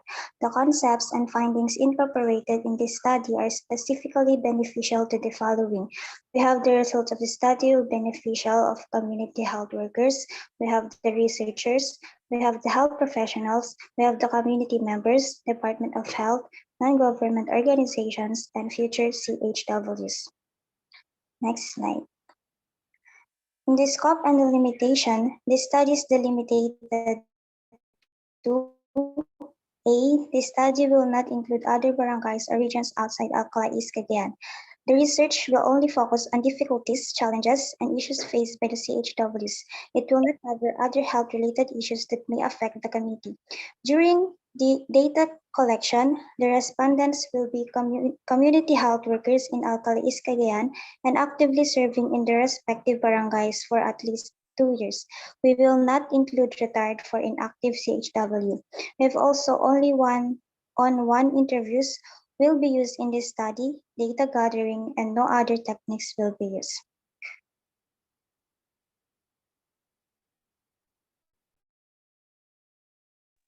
Hello. Next is the research design. So this study will employ a descriptive research method in order to acquire a qualitative data for the study, and one-on-one interview will be used. And we, the researchers, will gather information about the profile of respondents in terms of socioeconomic status, employment, and demographic profile, as well as in-depth information about the difficulties, challenges, and issues faced by community health workers in Alcala East, Cagayan. And for the locale of this study, the study will be conducted in the municipality of Alcala, Cagayan, Philippines, specifically in Alcala East.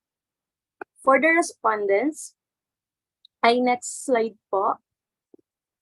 For the respondents will be the CHWs who are currently active for at least 2 years in each barangay.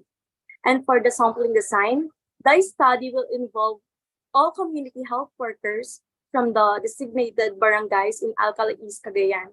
And the local government unit, or the LGU, will provide a comprehensive list of CHWs who are currently active for at least 2 years in each barangay. And this will serve as the basis for the chosen respondents. And for the next slide po, may we have Camille Agustin.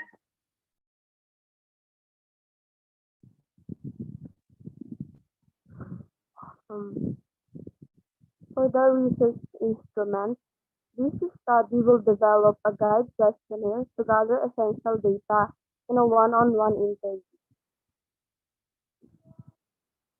Part 1 provides the profile of respondents in terms of demographic profile, socioeconomic status, and employment profile.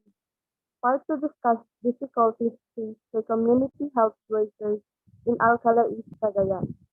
Part 3 discusses the CHW's challenges faced in accessing the necessary training and support needed to perform their duties.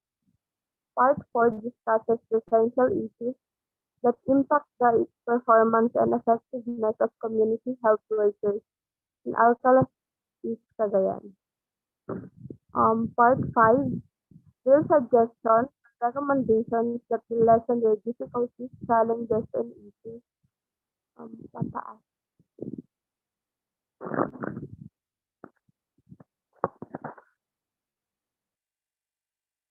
For the Next is data analysis. Descriptive statistics will examine the gathered data, including frequency counts, percentages, and mean. The thematic analysis will analyze the acquired information in one-on-one interviews. Responses will be coded and divided into teams and sub-teams for classification.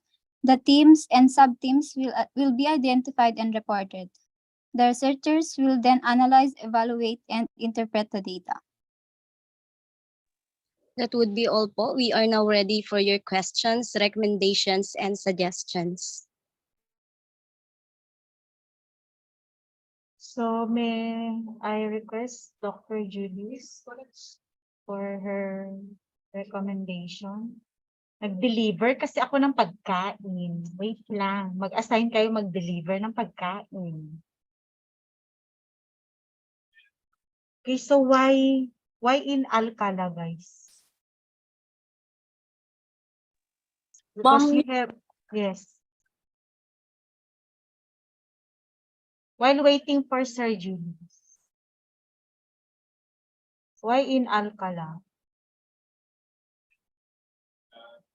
Ma'am, katulad po ng nabanggit namin kanina sa background of the study, Cagayan, madami pong cases doon ng COVID-19 nung nag-strike po ang COVID-19 and napasali din po sila sa epidemic nung dengue, nung nagkaroon ng dengue cases and nung nag-post ang Cagayan Information Office ng data about teenage pregnancy is hindi nasali ang Alcala dahil wala din po silang naibigay na data, lack of data po. Okay, so you must have indicated here their challenges, their difficulties, the gaps. Yun sana yung nakikita sa introduction. Wala kasi akong makita na mga factors or reasons bakit ito yung study ninyo.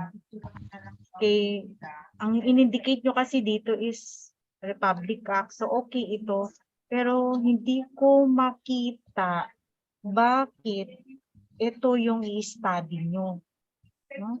Dapat i-emphasize nyo yung mga problem na experience ng mga community health workers dun sa introduction ninyo. You are more talking on COVID-19.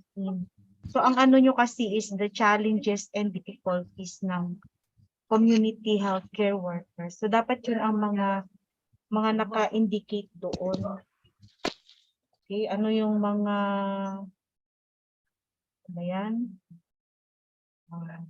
challenges, ano yung mga concern nila na na-experience nila, mga difficulties nila, yun dapat yung mga nakalagay dito.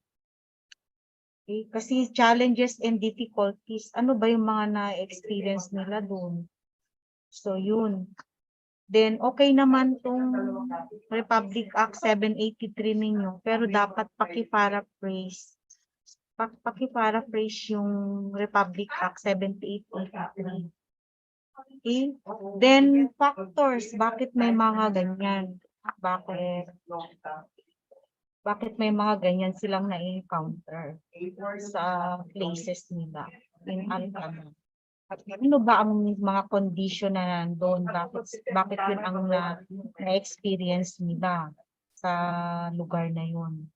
Then try to justify why you choose this study. Okay? Ano yung mga unknown, mga gaps or unknown? Meron na bang study na ganito? So dapat yun yung naka-indicate sa introduction ninyo. Okay, so under your SOP, what is the profile? Hi, sir. Si Sir Jack yun. What is the profile of the respondents? Okay, what are the critical difficulties in Alcala? Bakit critical? Bakit critical? What are the difficulties lang sana? Bakit do you remove the word critical? Okay? Noted po, ma'am.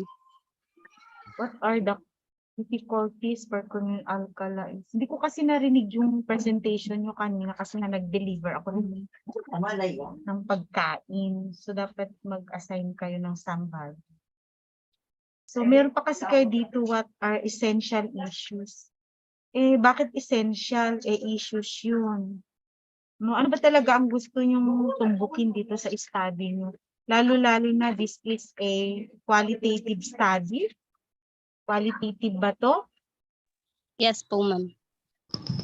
Difficulties, what are the challenges, what are the issues. Wag yung dagdagan ng what essential, tanggalin din yung words na essential. And pwede siguro dito sa last na objective ninyo is what intervention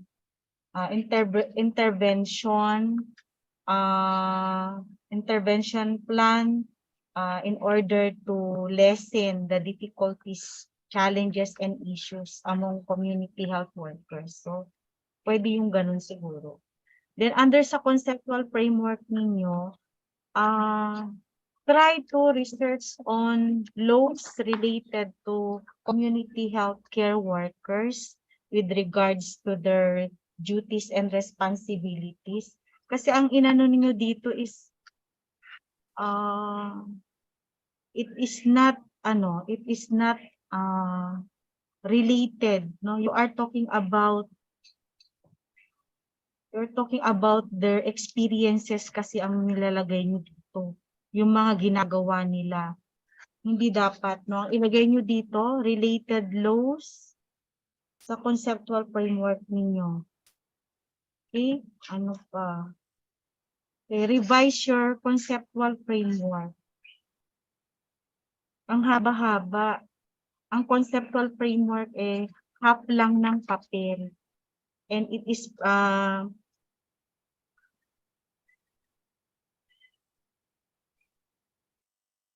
okay, then research paradigm ninyo. Okay. Ilan yung objective ninyo? 5, di ba? So yung nakalagay kasi sa research paradigm ninyo is what is indicated in your SOP, hindi naman nakalagay sa lahat sa mga research paradigm ninyo. Okay? So dapat ang number, you should have also your number 2, your number 3, number 4. Yung sana din number 5. So ang nilagay nyo lang sa independent variable niyo is A, B, C, D lang. Yun yung sa demographic, socio-economic, then employment.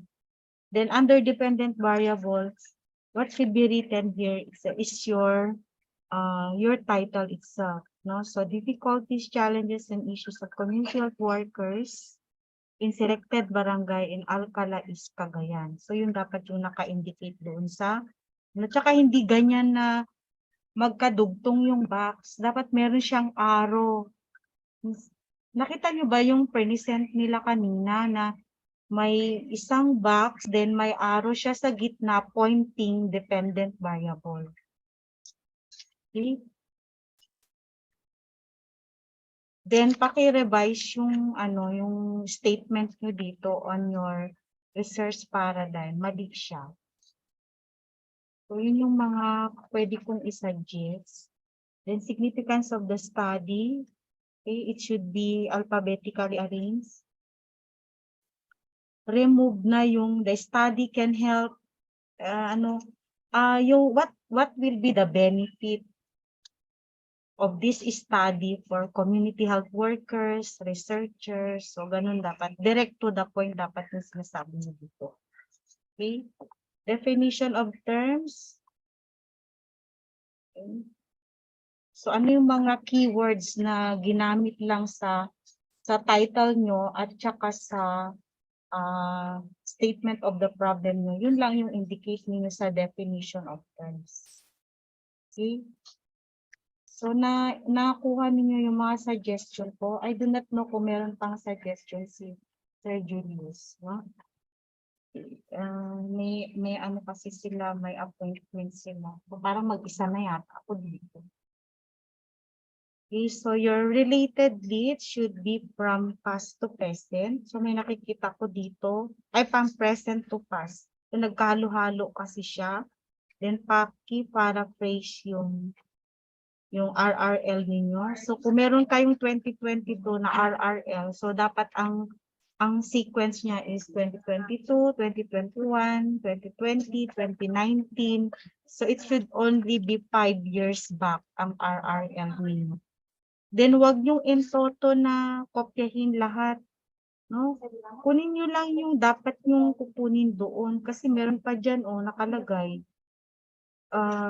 Study, explore the experience of 8 CH, hindi na dapat ganun.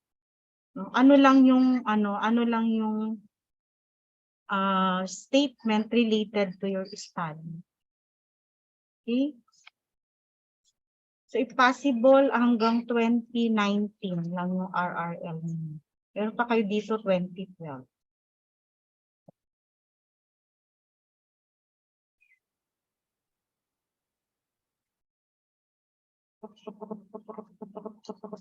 Okay, so Sir Julius, can we also hear from Sir Julius or Doc Julius? Let's wait for his recommendation also.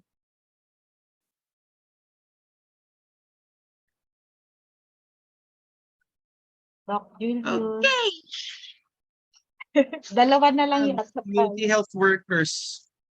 Well, for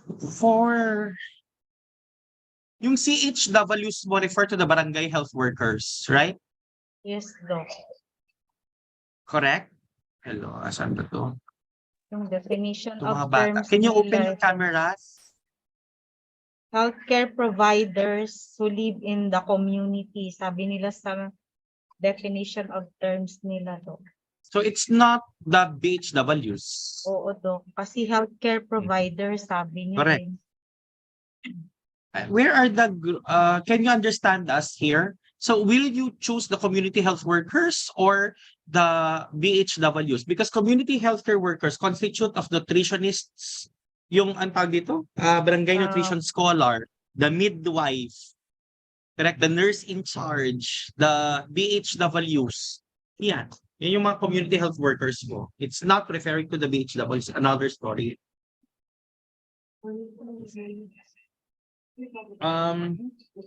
Sige. So much as it is CHWs, I will decide, no? You would have the nutritionist, scholar of the barangay. No? Am I heard? Excuse me, people? Yes, sir. So I want the city health work. I want the barangay nutrition scholars. I want the barangay health midwife. I want the barangay health workers. Correct? And yeah, kahit sila lang, naintindihan kasi wala naman may nurse na in charge sa bawat barangay. Okay, may nurse na in charge sa bawat barangay. So if this is a FGD, you have 4 FGD talking about 4 different groups. Separate them. You have FGD for 8 barangays minimum. Okay na, 8 barangays. Because the participants of the FGD would be 8 to 12. Considering your barangay nutrition scholar, you would have 8 barangays. Kasi 1 per barangay yan. Correct? Okay, so 8 minimum, right, na barangay, na respondents per group. So isang FGD sa nutritionist, barangay nutrition scholar, isang FGD para sa mga barangay health workers, isang FGD para sa mga barangay midwife, at isang FGD para sa mga barangay nurse. So in other words, yung midwife kasi, nurse at saka yung barangay nutrition scholar, isa lang yan sa bawat barangay. So minimum na barangay nyo ay 8. Naintindihan ba? Yes po, sir. Okay, because you are, phenom din ito, di ba? Phenomenological din. So that is, I think, one thing that the students did not understand in their paper that when you talk about communities, health workers, no, in the case of the Philippines, you have all of these mammals, health creatures in the barangay. Not any statement in your introduction has had discussed the four of them. Correct? What is the role of the nurse in the barangay? What is the role of the barangay health nutritionist? What is the role of the barangay health workers? What's the role of the barangay midwife? None. Correct. And you have to walk us through, no? Since you said it is in Alcala, Alcala is in Alcala na lang kasi Alcala is constitutes of how many barangays pala? 18 in total po. 18. So 8, so select 18. So sabi ko nga, so Alcala is, so select would be 18 minimum. Naintindihan? 18 minimum, 8 minimum. Okay? So yun. Why in Alcala? What about the role? Dito mo na ilagay, naintindihan na, for example, nung COVID-19, dumami yung trabaho nila, wala silang sweldo for the barangay health workers, may honoraria lang, kasama din ang barangay nutrition scholar, buti pa yung midwife, correct? They are at the mercy of the barangay's fund, no? Because, for example, the case of your barangay health workers and nutrition scholar, they are being appointed by the barangay council, which is under the barangay captain. But for your midwife and the nurse, no, they are actually detailed by the local government of Alcala. Ganun. In other words, yung introduction nyo, walang kakwenta-kwenta kasi walang kwento. I'd always reiterate that for a phenomenological study, no, you bring in the most spectacular, the most striking character, you showcase why you chose this group. The group is the CHWs. I don't see anything, no, that makes me cry in the introduction. The introduction's role is to open our minds, to walk us through the stories, to the actual conditions. Remember, we're not from Alcala. How would I know about the experiences of BHWs, the problems of BHW, if you're not going to tell us exactly what's with Alcala? To begin with, how many barangay health workers do you have? Is a barangay midwife assigned to one barangay only, or barangay midwife can be, kasi in some areas barangay midwives can be assigned in 2 barangays. What about the nurse? Will one nurse handle 2 barangays? Nasaan mga kwentong ganyan? Your introduction does not make sense to me. Revise. Now, I thought that this study is a phenomenological study. Is it a phenomenological really? Ano to? Ma'am, is this already a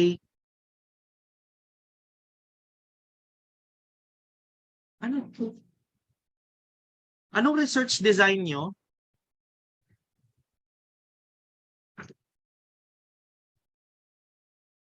Just tell me what is your research design. Descriptive research po. What type of descriptive is this? Descriptive what? Kaya pala nahihilo kayo kasi anong descriptive? Bakit may mga profile? In other words, this is a descriptive quantitative. So that your research design would be either descriptive comparative or descriptive correlational, or this is purely qualitative research so that it is phenomenological. Qualitative po. Qualitative. So it's not, no? Naintindihan. So it is, kung qualitative ito, why do I have the demographic profile? When you're going to do counting, that is no longer qualitative. You see, you're going to group your CHWs in terms of age, marital status. Are you not to count? Ilan ang married, ilan ang single, ilan ang separated, o di nagka-count ka. So that is not qualitative.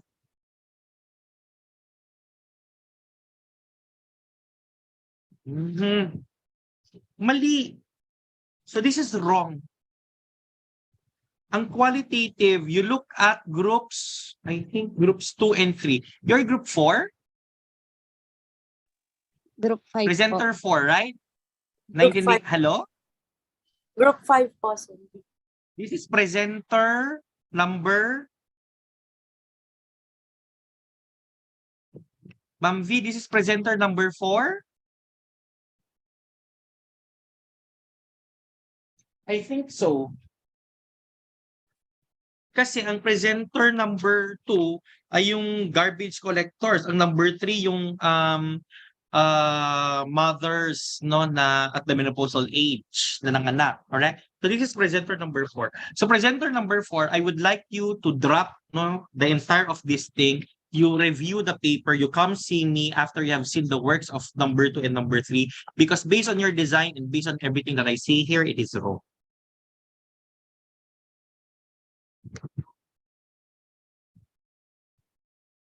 Ano to? Mali. Pati yung research design nyo. It's not only the design, even the local. You said the local would be alkalaists, right?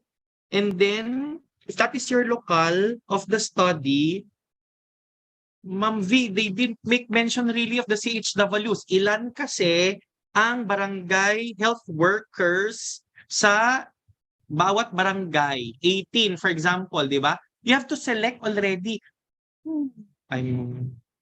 I'm getting mad. In the research, you have to ensure that one feature of a thesis is replicability. Until when will we hide the 8 barangays, for example, kung ang chinus nyo ay 8, doon sa alkalais? Kasi if this is a phenome study, kailangan yan ay very specific. So ang tanong ko kanina, ilang barangay? Sabi mo 18. So nasan yung, kung 8 ang hahanap, ang i-include natin, ano yung 8? Kasi dun sa 8 na yan, alamin natin kung ilan ang CHWs. In terms of, for example, ilan ang barangay health workers sa bawat barangay na chinus nyo. And there should be a criteria. Bakit yung barangay na yan ang chinus mo?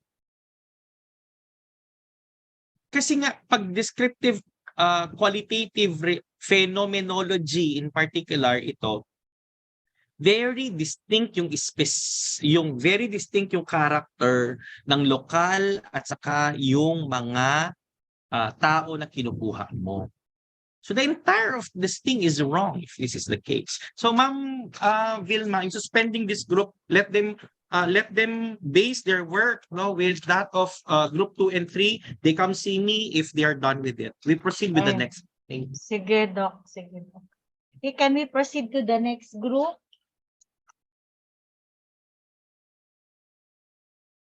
Doc, Jules, magmerienda ka na. Pinadala ko na dyan. Thank you po. Thank you. Next Group 4, please. you have to, Ma'am, kailangan lang nilang tignan kung paano prepare ni group 2 at 3. Diba? Yes, Tapos yeah. i-package nila ganun yung paper nila. Kasi, nagkinkinansol, the paper ti group 4. Maganda naman yung title, pero hindi nila naintindihan na CHWs composes of four group of respondents. Kailangan nilang maraman aling barangay doon sa East Alcala, di ba?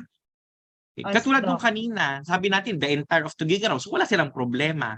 Hindi naman select barangays of Tugigaraw. Entire of Tugigaraw yung isa. Ito is problema natin, hinahanap natin. Kapag naka-choose na sila ng lugar, i-profile nila, ilan ba ang BHW doon? Meron ba silang nurse? Meron ba silang midwife? Meron ba silang nutritionist scholar? Kasi baka ang problema ko doon mamaya ay lima lang pala yung nurse natin. Kasi yung isang nurse pala, 2 o 3 barangay yung hawak niya. Tama ba ako, ma'am?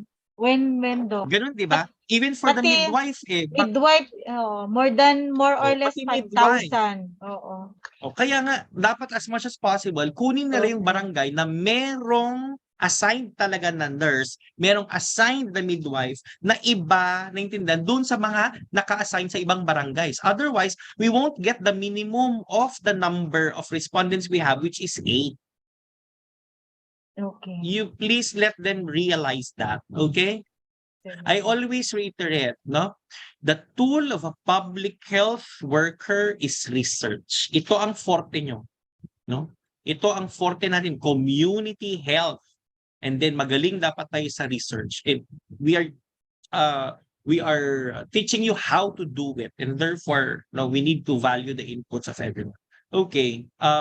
We are willing to help only when you would want to be helped. Okay. So let's proceed. Next. Next group, please. Thank you, Dr. Jules. Okay. Ay, ito, birds. For everyone, especially our panelists, for Article 8. Before we start our presentation, Chapi ka, anak ko. Nak, chapi ka. Chapi ka. Chapi Hindi siya. naintindihan. Hindi ka naintindihan. Okay po. Ganun pa din. Somebody will, na lang, James, kasama mo ba siya? Yes po, ma'am. O, ikaw na muna. Oh. Ano yun, Doc? Good morning, panelists. So our research title is Work Issues, Job-Related Stress and Resilience Quotient of Barangay Health Emergency Response Team, or BHERTS in Cagayan is Cagayan. So our advisor is Maria Angelita S. Rabanal, PhD. Proceed. And okay na Thank po. you, Sir Jack.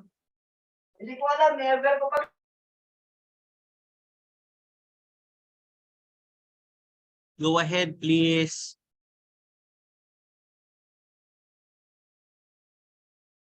Sunshine, okay na mic mo?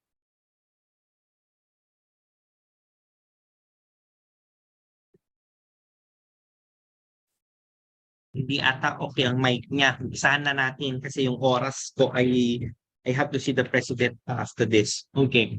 Anyway, Yes po, sir. your title, Work Issues, Job-Related Stress, Resilience Quotient. No? And then we have BHERTS, Gataran East Cagayan. James, I gave you this topic, right? Yes po, sir. Very good. Okay. Next. If we have this work issues, job-related stress and resilience quotient, did you see already the tool? My Yes, students po, in the sir. College of Medicine have been using very good no, tool for nag-adapt na lang po kami sa Get the ibang tool? research po. Nasa What is last po that? na page. No, the first one, no. The part 1 of the research would talk about profile, right? You're going to profile the BHERTS, correct? And when you're going to profile the BHERTS, Mr. James and the rest, no, you talk about clustering of profiles. You'd have demographic, socioeconomic, and then you'd have health. I think you forgot that. Naintindihan? Health. Important for you is to profile along health. Now, in terms of the demographic profile, you don't place their age, sex rather. Name. No, you have to ask about their sex, their age, their civil status. Ethnicity shall fall under social profile. Social profiles kasi would talk about their relationship with the community, their affiliations, okay, of groups in the community. Even religion, for example, is a social variable. Okay. So what will be included? What else will be included in your demographic profile? We talk about, for example, number of trainings on ano to ba? On work, ethics, and for example, you'd have number of training on stress management. Yan. Ganun, binibili mo. Diba? Kasi hindi yan social variable. Correct? Nakuha mo ba? Okay. Now, how many, for example, number of years as barangay health as BHERT. Okay. For example, yung tatawag na length of service. Okay. Meron na po dyan, sir. Saan? Kasama yan sa demographic profile. Saan mo siya nilagay? Nasa organizational The characteristics po, sir. Nasa? Nasa SOP po, letter sir. C. Hindi tayo, walang organizational profile. Anong organizational profile? BHeart, ano pinagsasabi mo?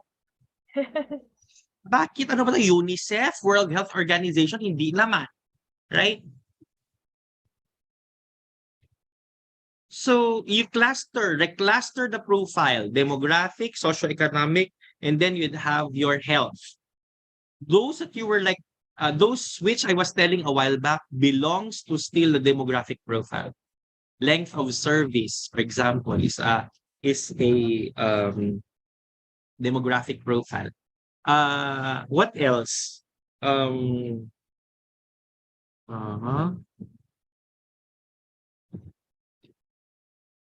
Ang BHearts kasi, that is ad hoc. Correct? So, ad hoc. You ask the position in the BHeart. Correct? Bakit pag position in the BHeart? Kasi it can be a midwife, a tanod, a volunteer. Correct? Mga ganyan. So in other words, I wonder, hindi yun kukuha yung tamang pag-profile. Profile them properly under demographic. James and the rest, when you talk about profile, no, in particular demographic profile, that is the striking and innate character of the person. Just him. Just him. Not affiliated with any organization, not his affinity with anyone else. Just him. Correct. You know now why religion is not actually part of the demographic profile? Why social? Di ba? Because you commune together when you talk about religion. But when you talk about number of trainings, or, di ba, group ba yan? Hindi, individual yan. Length of service, yun din. Occupation or position, siya din. Innate yan. Now, for the socio-economic, lahat ng pinaglalagay mo dito would be economic. Nasaan yung social? Example, number of membership in organizations. Ethnicity is a social variable. Religion is a social variable. You see here, number of dependents. I think instead of number of dependents, you'd rather place family size. Where is, now, next, dun sa economic variables, in particular, monthly income, you do not bracket it using your own suggested brackets. You have to ensure that this would be using PSA standards. For example, when do we say that a family is actually poor, or a family is at the low income bracket, or middle income bracket, or high income bracket? When your bracketing will be like this. We need that for chapter 4 later on. Most of the families belong to the poor families. If I would have to ask you, what will be your reference for poor families? Hindi mo alam kasi tignan mo yung pinag-bracket mo dito. Don't tell me that the poor families here would have income below 5,000. No. You go to PSA standards. If your tool is lousy, then your data will be lousy, so you will have problematic data. It's nice that you have to undergo validity and reliability of the questionnaire, more so that this is a self-structured questionnaire. That would be just part 1. What about, di ba, tatlo yung part 1 mo, naintindihan? Demographic, socioeconomic, and then the third, health. You asked Ma'am Vilma how to profile for health. Okay, now let's have organizational profile. Walang organizational profile, no? Now let's proceed to the second question on work issues. How would you like to answer work issues? Where are...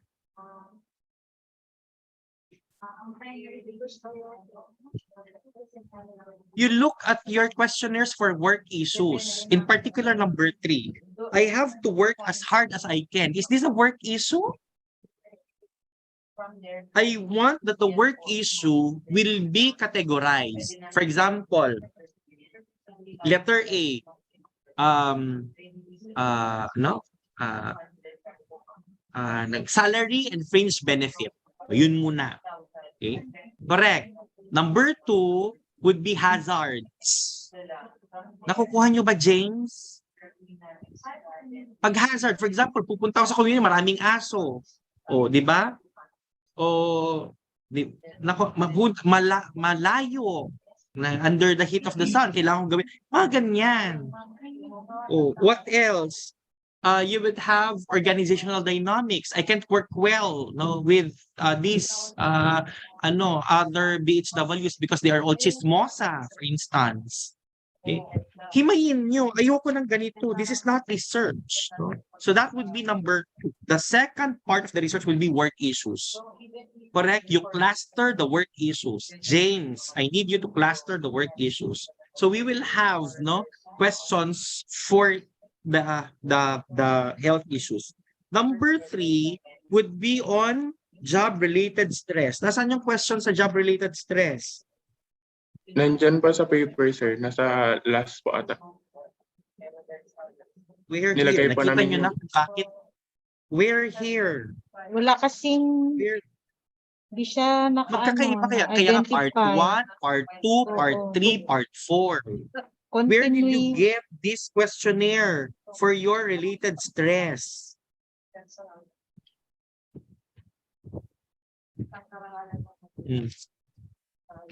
Ano to? For example, Mr. James, page 45, in particular, number 55. Is this part of it? Is this the last question? Is this part of the stress? Spouse, family, friends, etc.? That is a standardized scale po, sir. Where's the na question nakuha for the resilience quotient? namin. Nasa part 2 po, sir.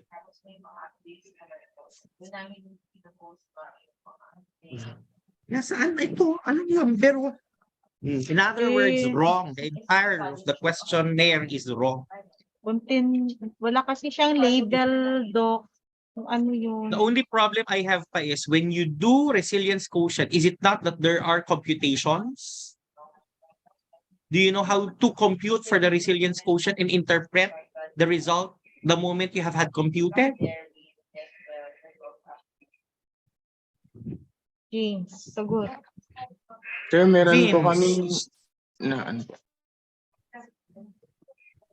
Meron Kinuha ka? namin po sa ibang research po yung standardized scale po sa BJSQ or Brief Jobs Stress Questionnaire at Brief Resilience Scale po.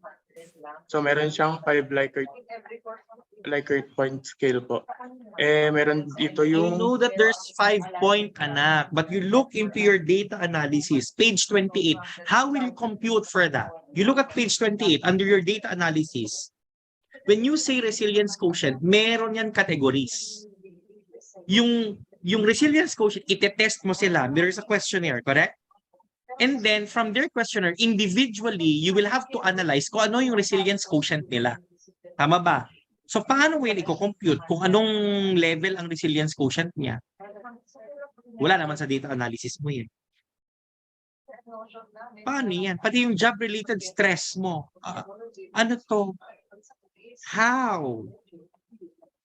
How would you analyze?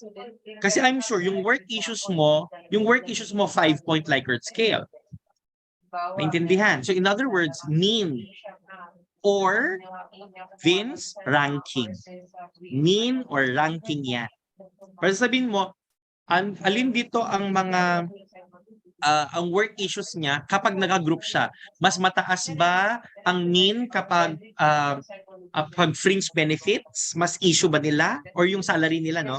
Salary and fringe benefits, or mas mataas ang issue nila sa tinatawag na, for example, work conditions. Alam, naiintindihan kung bakit natin cluster? Yes, sir. Now, next, doon sa job-related stress. Itong job-related stress, cluster din yan. Para alam mo, ano ang stress nila. Huwag mong paghalu-haluin.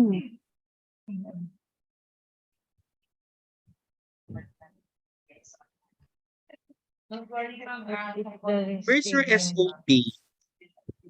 Page Oh, 5 and 6. sabi mo pa naman, James, level of job-related stress. In other words, pag level anak, there should be a corresponding score para alam natin kung ano yung level ng stress niya. Tama ba? Eh paano ko i-compute yan? Eh wala naman sa data analysis plan. Kaya Sir, kita tinatanong ngayon. di pa inano ni Ma'am Jinky po kasi i-refer po lang po sa inyo, sir. Pati yung resilience quotient, ang pinakamahirap dito, resilience quotient. Naintindihan? Kasi yung resilience quotient mo, may computations yan. I agree, kinuha mo yung questionnaire. Huwag niyong kopyahin yung questionnaire. Naintindihan? Aralin niyo kung paano mag-operationally manage yung questionnaire. Paano ba ginamit yung questionnaire? Huwag kayong kumopya ng ibang research. Naintindihan? Ang sinasabi ko is, go to the primary source. Kung si James, for example, binis niya to sa research ni Vince, huwag mong kopyahin yung work ni Vince. Sinite ni Vince kung saan niya kinuha yung tool, di ba? Kunwari, kinopya niyo yun sa work ni Vilma. So ang hahanapin ni James, hindi yung work ni Vince. Ang hanapin niya yung primary tool ni Vilma. Naintindihan? Ganun. Your research is incomplete. I wonder, if you're not going to complete it now in your proposal, mawawala kayo pagdating ng final. I need that. I need clustering. Of course, for resilience quotient, there is no clustering.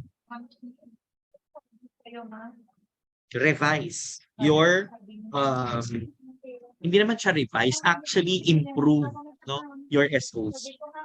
So let's go. Your title is okay. Your introduction is not okay. Why? Lani, Vince, James, Sunshine. Your introduction only focused on resilience quotient and no more. Where are the discussions which contextualize the experiences of your BHERTs along the three? Work issues, job-related stress, resilience issue. Wala. The introduction composes of 4 parts. Naintindihan? Okay, 4 parts. The first part talks about the known. What already do we know? For example, if I would have to ask you, James, how much are they paid? What fringe benefits do they have? Known yan. What particular issuances or DOH and LGU, or ordinances acknowledges the presence of the BHWs and the BHERTs? Asaan yan? Baka hindi nyo pa alam na may ng BHERT ad hoc yan. Tuwing may disaster lang yan. How do you know well about the BHERT? That's back na. What do we know now about the BHERT? That's one part of your introduction. The second part is, what else do we not know about the BHERT? Were there already existing studies about this, in particular in the area? Because if not, that's one thing, which is a gap in terms of the existing knowledge. Third is the gaps. Why the BHERTs? Why BHERTs in Gataran East, Cagayan? Nasaan yan? Asan ang kwento niyan? James, asan ang kwento? The fourth part of the background is, what is this research for? That should be the last paragraph in your introduction. Para saan ito? O di wala. Sabi mo, can develop resilient strategies to better manage and improve their overall performance and well-being. Wait lang, James. Bakit? Hindi mo naman inaral ang performance ng BHERTs. Di ba, James? O bakit may overall performance dito? No? Sinabi mo, develop resiliency strategies.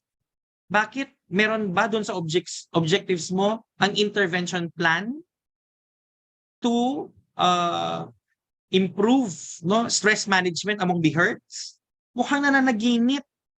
Naintindihan yung last part ng SOP mo. Revise. Sa SOP, improve.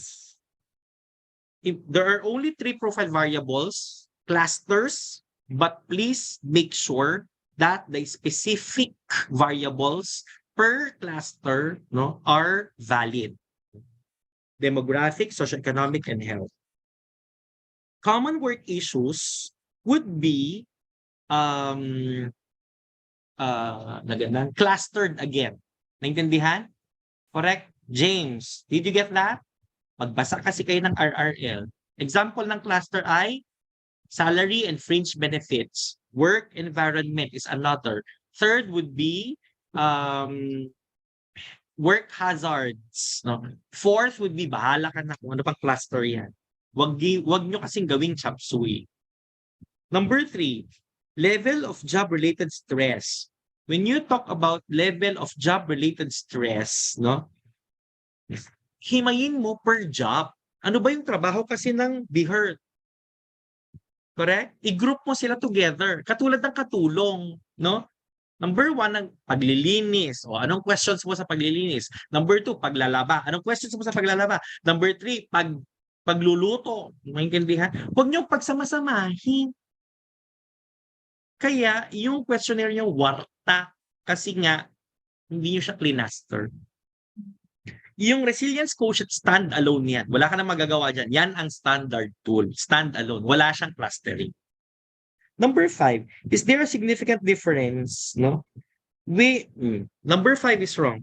Is there a significant difference on the work issues, job-related stress, and resilience quotient of BHERTs when grouped according to profile? Bakit, Vince, nawala sa eksena yung work issues at job-related stress? Para saan pat kinuha mo yung datos, hindi mo naman siya aaralin. Tama ba? Number 6, is there an association between work issues and job-related stress among the BHERTs with that of their resilience quotient? That is the perfect SOP. Did you get that? Ulit po yung sir, tinatype ko po. Ano yan? Paulit po Hindi yung ka narinig tanong po. Anong tanong? Lalagay po namin sa Hindi SOP, sir. James, sinabi ko na Alin doon? Nandito. Number 5 ba? Is there puntahan niyo significant daw si Ma'am difference? Nasulat ko na. Between James. between work issues, job-related stress, and resilience quotient of the BHERTs when grouped according to their profile. Number 6, is there an association between work issues and job-related level of job-related stress among the BHERTs with that of their resilience quotient? Oh, yun. So your hypothesis would be 2. HO1 would be your SOP number 5. Your HO2 would be SOP number 6. All in null. Wrong itong hypothesis. Naintindihan ba? So sa conceptual framework, again, nasaan dito yung occupational safety and health. Babaguhin nyo na to, occupational safety and health. Nasaan dito yung creation ng BHERTs, yung functions ng BHERTs. Diba? For example, DILG Memorandum Number 4 Series of 2020 refers to the creation of the BHERTs, acknowledging their role in disaster risk reduction and management. They perform the following functions. Kasi okay na? Yung baliwan ko data. Sir. Now, yung transactional model ng stress and coping,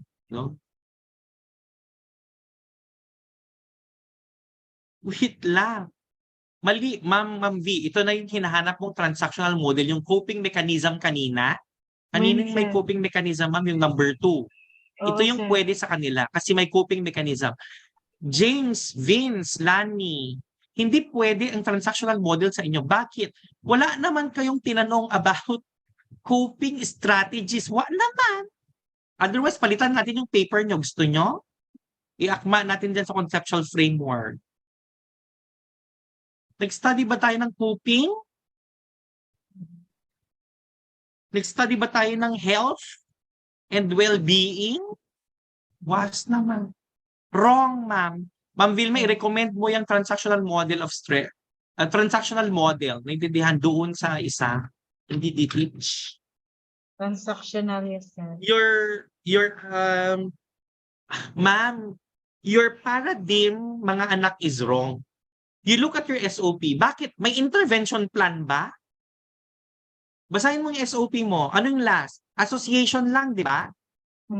Bakit may biglang intervention plan? Ay, 5 yan ah? Wait lang. Uncle,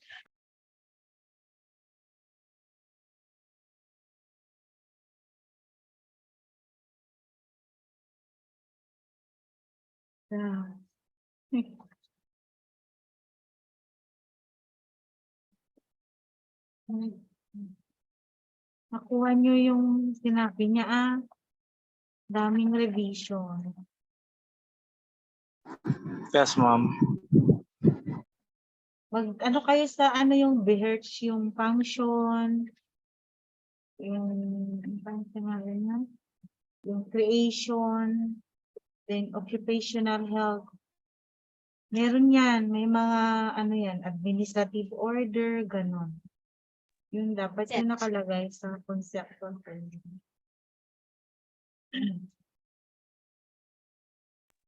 okay na. So, ganun.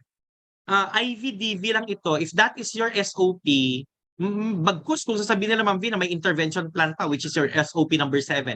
Gusto mo pa ba, Vince? Dagdagan ko yung SOP para tama dun sa paradigm nyo. Nakita nyo kung bakit napaka-importante ng SOP. That is the steer wheel of the research. Pag hindi mo sinabing final yan, lagot ka. So dagdagan ko, Vince. Yes, sir. We do accept recommendations po. Anya? Gusto daw niya, sir. Nadagdagan. Winter. Intervention plan na lang. So what intervention plan? James, are you amenable with that? You need to do a plan. SOP number 7. What intervention plan can be proposed to enhance? Tatlong plano ito, anak. Hindi iisang plano. Separate ang plan nyo sa work issue, separate ang plan sa resilience quotient, at saka separate ang plan sa stress management. Vince, kaya? Para hindi ako ang sakalin nyo mamaya. Fina-finalize natin ang SOP. O sabi ni Vince, kaya niya daw. Siya daw ang gagawa ng plan. Vince. Sagot. Sagot. Marami pang gagawin. Sir? Medal. Sir, pwede ba okay. James, kaya? Tatlong plan. What intervention plan? Sir, okay lang ba na ayusin na lang namin yung concept then yung pag-cluster namin, sir? Hindi yun. Tatlo, inaayos ko nga yung SOP. Ayos na yung SOP. Diba? Tinatanong ko ngayon, puproceed ba ako sa number 7 or hindi? Consensus of the group. James, ipoproceed o hindi? Possible naman po, sir. Okay. Nagsabi, mga girls, ang nagsabi ng oo, si James at saka si Vince. Tatlong plano. Okay. Number 7 SOP. What intervention plan can be proposed to enhance, letter A, work issues of BSPH? No? Number 2, stress management among BSPH. Number 3, resilience quotient of BSPH. MAP-V, tatlong plano yan maliwanag pa sa buwan. This is recorded anyway. Wang gagraduate kung walang plano. They requested for that, I just granted. Okay, next. So revise, okay? The rest naman, ma'am, importante lang sa akin yung area na yan, including your chapter 2. Your chapter 2 will be Ma'am V, tinan mo yung chapter 3 nila, gusto ko na paulit ito. Bakit naging sequential explanatory? di ba ang design nila is descriptive correlational kasi may mga statistics. Bakit naging mukhang phenomenology? Ay, sir. Sir, yan po yung unang sinabi ko kay Ma'am Jinky. Hindi daw po. Sabi niya. Ba't nilagay niyo pa din? I mean, yung description, descriptive correlational, yun po yung unang nilagay namin sa paper. Tapos kinoment ni Ma'am Jinky na palitan daw po namin kasi hindi po pwede. But you have the questionnaire. Okay. Kasi when you say, dalawa ito anak, tignan mo ang bakit mali ito. Number one is sequential explanatory, no, na paper. Ang sequential explanatory is meron kang quanti, meron kang quali. Ang tanong ko, James, alin dun yung quali? Yung Dun sa resilience quotient? quali yun sa open-ended questions for Ano nga doon? Alin sa tatlo? Wala, di ba? Lahat yung tatlo wala. merong questionnaire, di ba? Tama ba ako, James? O Yes, ano sir. ikakwali mo ngayon, James? So gusto mo dagdagan ko na naman, James, ng number 8. Dagdagan ko para maging quali, para maging mixed method. Gusto mo pa? Correlational na lang po, sir. Diba? Ganun. Nakita nyo kung bakit SOP matters? Huwag nyong ipapilit, anak. Maintindihan? Kasi kung mixed method ito, meron kang quali. Paano ka magpo-quali? May questionnaire yung tatlong aspeto mo. In fact, 4. Separate questionnaire for your, di ba 4 parts of questionnaire mo? Profile. Ano yung isa? Stress. Resilience quotient. Saka work issue. O lahat yan merong questionnaire. Tapos merong values later na i-compute. So, nasaan? Wala. O yung lokal mo, I need a map, no, para doon sa kung ilang barangay ito. Bakit ang papangit ng mga pangalan ng barangay? Abra, Barakawit, kung na Barawitan. Sir, direct Julius. Yes. Narinig ko po kasi kanina nag-listen po ako dun sa Alcalais po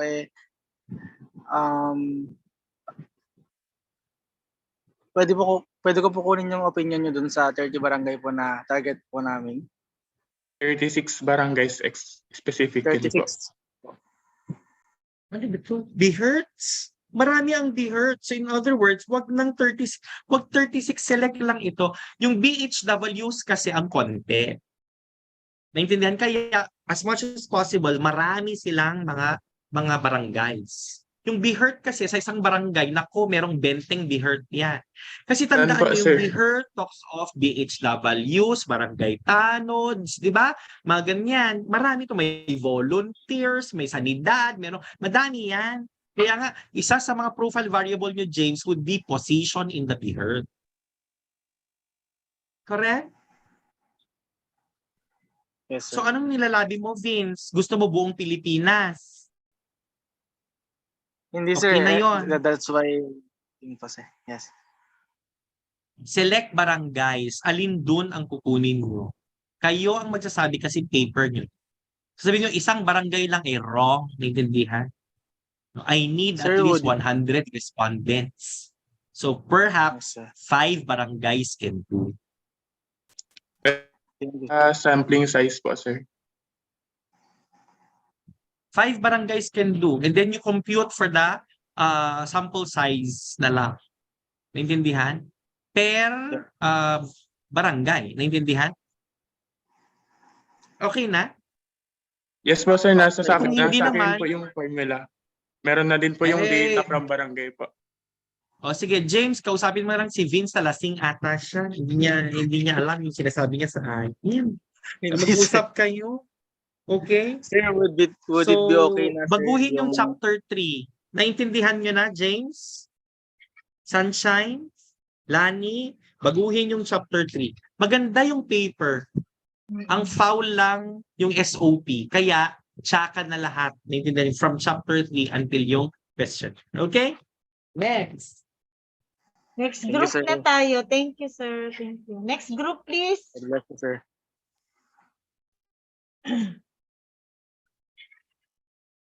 Ano yung next group? Anxiety? Among diabetes. Sige, start. Ma'am, we are the group 1 of 3A and we will be presenting our research research study entitled Anxiety and Depression Among Diabetes Cases of Selected Barangay of Tuguegarao City and its implication to treatment compliance. Unfortunately po, we haven't selected what barangay pa po. Pero because we are waiting for the data from the City Health Office kasi last time po na request kami is nasa quarantine daw po yung may hawak nung data. Our advisor is Ma'am Lilian Malabo. Then yours truly, Elijah Marie Zingapan Magbuhat. With me are Malilin Venus Alexis A, Baligod Lea Mara T, and Ugalino Zanaya. Ate Lea, Ate Nat, next naman.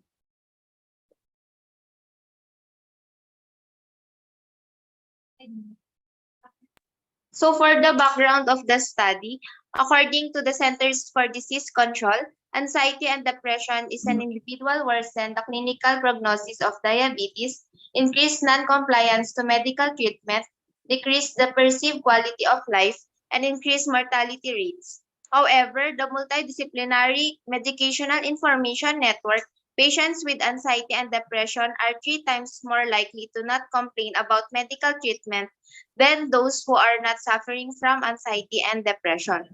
So in 2017, the International Diabetes Federation reports that more than 3.7 million Filipinos had diabetes. Similarly, 3.29 million Filipinos are impacted by depression and 3.7 million are affected by anxiety. The connection between diabetes and mental health has been studied extensively. Both are affected by one's environment, lifestyle, and nutrition. Hence, this study aims to determine the anxiety and depression in Tuguegarao City and its implication for treatment compliance. Next.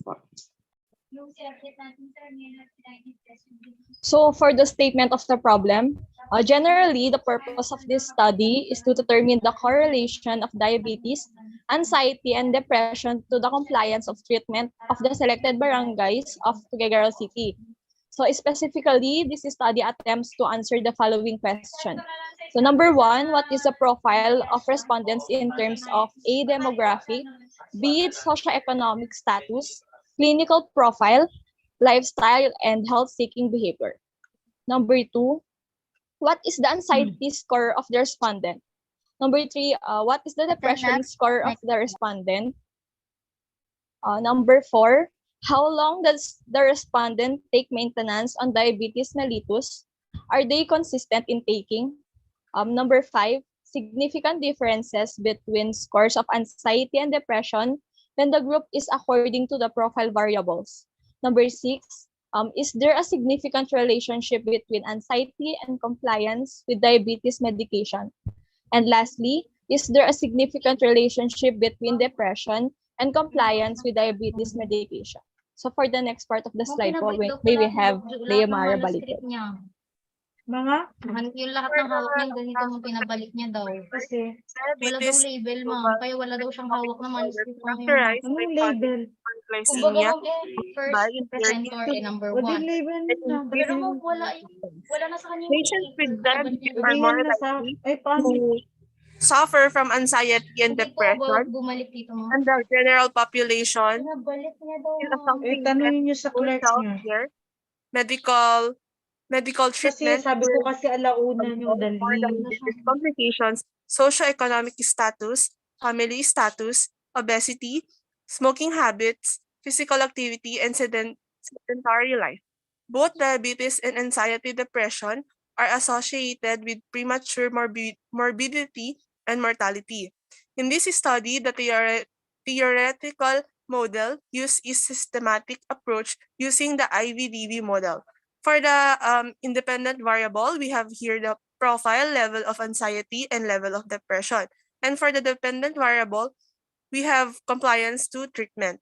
The input includes the lifestyle and medical diagnosis of the patient, such as diabetes mellitus, anxiety, and depression. This could be evaluated through surveys and interviews to know the compliance with the treatment of the respondents. Next slide po.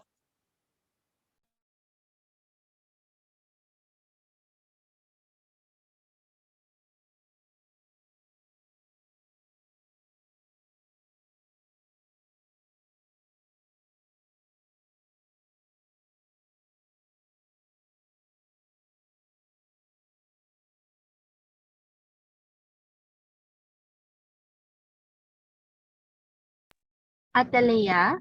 Since wala pa po si Ate Lea. Ikaw na, Miss Magbuhat. Ay, sorry po, hindi po pala ako So for the significance of the study, this research in general will determine the perceived quality of life of diabetic patients and its relationship to anxiety and depression of selected barangays of Tuguegarao City.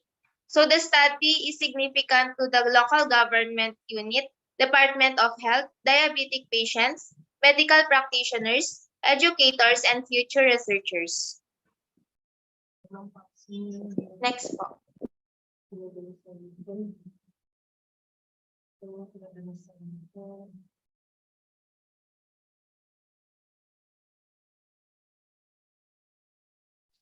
For the scope and the limitations, the study will be focused on the relationship between diabetes, anxiety, and depression, and its effect on the compliance of treatment of diagnosed persons with diabetes in selected barangay in Tuguegarao City.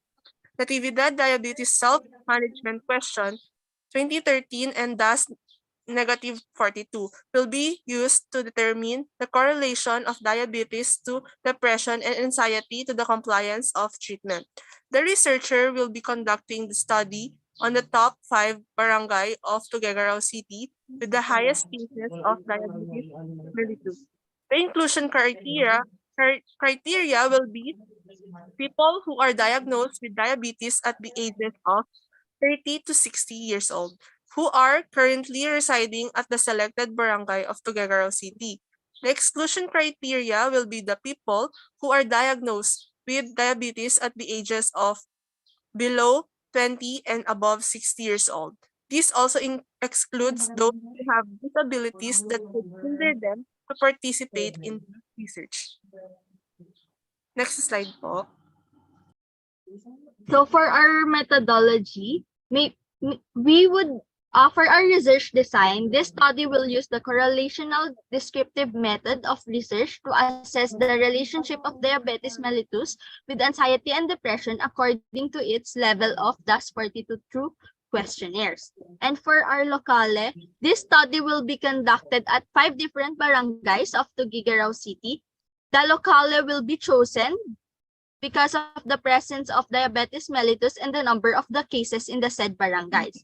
This study will take place at the residences of the respondents. So this study, we will be conducting our research house to house po. Then next Atenats. Pero ma'am, walang copy yung animal bites dito. For the respondent, Ay na kay Sir Jack. the respondents are Kasi wala silang binigay sa advice. The respondents of our study will be the people who are diagnosed with diabetes mellitus at the age of 30 to 60 that resides at the selected barangay of Tuguegarao City. This would exclude those who have disabilities such as persons who have difficulty in seeing, writing, confined, and loss of limb and hearing. For our sampling designs, we will use the sample size. The sample size was based on the number of people with diabetes mellitus in the said barangays using the Sloven's formula. But unfortunately po, hindi pa po namin nakukuha yung data that we will be needing from the City Health Office. Next, Atenats.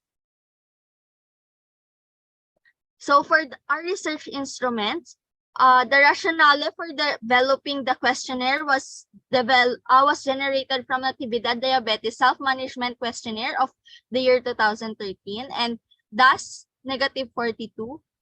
The researcher utilized a survey questionnaire divided into 3 sections, which are the section A, which contains the socio-demographic profile of the respondents, then Section B, wherein determines the perceived quality of life of the respondents and their treatment compliance. And Section C, which determines the participants' DAS negative 42 scores. Regarding po dun sa DAS 42 scores, we would also want to stress that we would be removing the stress score, the stress related questionnaires po, because we will only be focusing on the depression and anxiety scores po. And we are now welcome. And for the data gathering, in gathering the necessary data, the researcher will secure ethics clearance first in order to protect their respondents. Furthermore, the researcher will seek permission from the College Dean of the department in the form of a formal letter. Upon approval from the dean, will be secured. A permission request to the barangay head will also be asked before formally conducting the research study. And of course, before formally conducting the study, the researcher will have their questionnaire to be validated and reliability tested by professionals. And after ensuring all the consents that are needed, the questionnaire with a consent form will be floated to the respondents in the chosen barangay of the Gigaraw City, such as the 5 barangays po. And the respondents from the different chosen barangay of the Gigaraw City will be asked honestly, accordingly, and faithfully. And this process will be done to secure the validity, relevance, and confidentiality of the gathered answers from the target respondents po. Ma'am, okay na po. Okay, so based on your title, guys, there should be an expert to Ma'am, yes assess po. anxiety and depression. And there is a specific or standard question which can only float or facilitated by an expert, because the responses of every participants are considered confidential. So sila yung mag-analyze, then they will just give you the result. Yun ang alam ko. Sa title nyo. Ma'am, actually po, we have sick na po ng psychologist kasi yun po yung inasa amin ni Ma'am Jinky last time. Ang nasabi naman po ng psychologist is pwede daw po namin gamitin yung tool. Oo, Kasi pero ano ito? course lang daw po yung need namin. Eh ano tong ginamit ng tool? Hindi galing po sa kanila. Yung DAS negative 42 po na tool na available online po. Okay. Okay, Doc Juice. May we also listen? Yeah, thank you. Anxiety and depression among diabetes cases.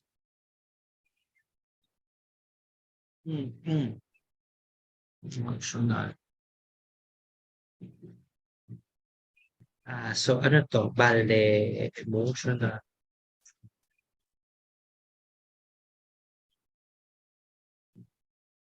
Tanggalin mo yung anxiety and depression. Pwede bang ano na lang ito? Psychological health. Kasi anxiety and we are trying to label already diabetes cases with anxiety and depression. Siguro a little lighter para papasa sa ethics. Emotional health status of diabetes cases. Emotional health, emotional to ma'am, di ba? Or psychological health na lang pala. Psychological health status. Para ma-encompass niya both anxiety and depression. Psychological health status among diabetes cases of select barangays. Psychological. Pwede ba sila ang mag-gather ng responses do? Saan, ma'am? Sa, Ito. hindi, Sa- ano to, ma'am? Exam. Exam ito. I would like to reiterate to this group, there is no questionnaire here. The questionnaire is an exam. The lament of Ma'am Vilma is who is going to interpret the exam. So you should have a psychometrician with you. Naintindihan? Because you're not qualified. No? Yes, When you po. talk about emotional health kasi, and then of course your depression, anxiety, anxiety and depression, may scales pa yan eh. So hindi kayo pwede ang pwede kayo ang mag-administer, pero hindi kayo pwede ang mag-confirm or mag-diagnose ng case. Wala naman kayo lisensya para gawin yan. Correct? We So, have already talked to a registered psychologist po regarding it po. And For the, siya na ano, lang, for for the consultation po. and then for the examination, it would be a psychometrician. The psychometrician does the exam, no? And then the psychometrician would also get to interpret, but the psychologist is the one to whom you will refer your case, your patient to. That's where the psychologist will have to. So siguro yun na lang, psychological health or psychological well-being, ganun ka na lang para mas i-hide mo lang. Psychological well-being among diabetes cases. And then from here, you need to look into your SOPs, profile. I don't see their profile being diabetic cases. Wala naman. Correct? That is, yan na, di ba? Selected barangays of Tuguegarao City. So for example, when you talk about selected barangays, asang barangay? Pag sinabing diabetes, correct? Anong klaseng diabetes? Wala naman lahat sa profile mo.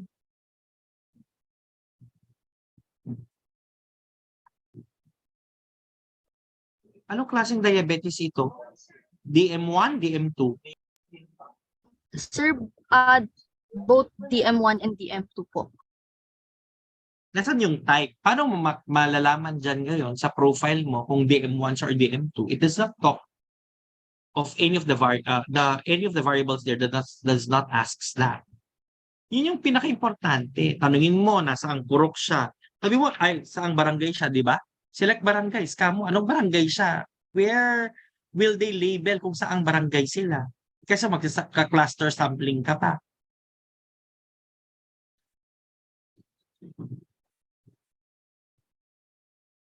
So ang i-hide natin sa title would be yung ang gagamitin natin ay psychological well-being. Okay? Hindi mo sila i-judge na kasi anxiety score lang naman. Like ang anxiety score, bakit sila anxious? Ang gano'n. Ang depression score, bakit sila depressed? Ganun lang naman. Ipo-profile lang natin sila accordingly. So this is a profile yung profile variable mo, simplihan mo na lang. So, sa profile variable, we have socioeconomic, health profile,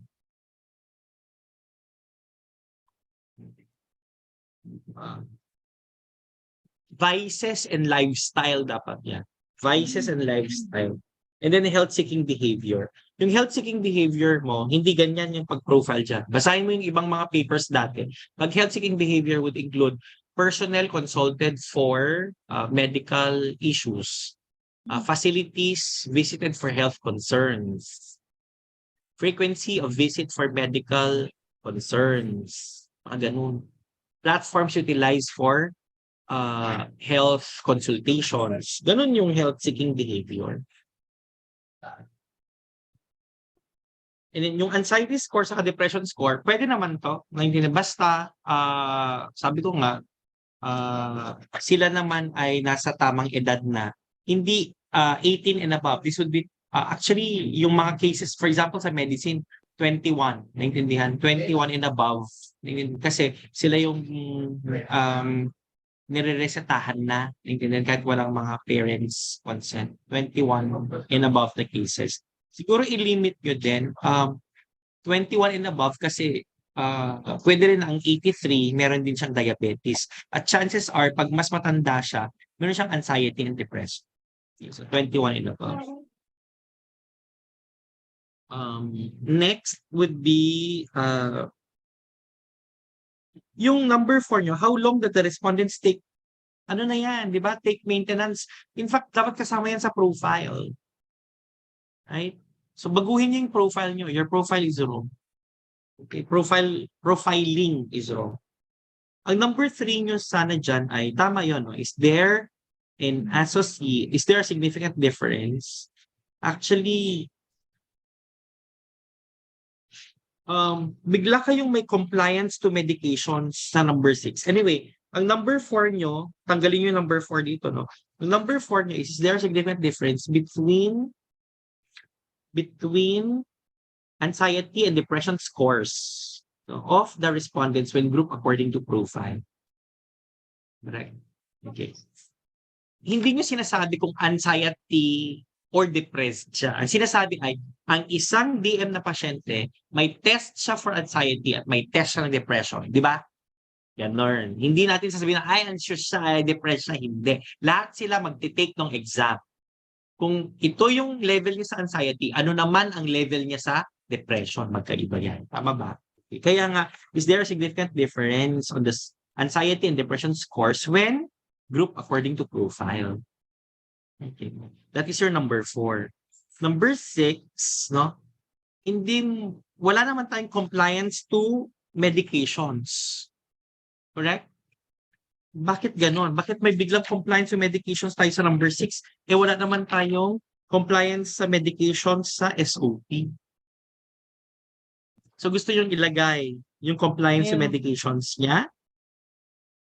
Yung sa number. Yung number 4 nila, sir, may maintenance.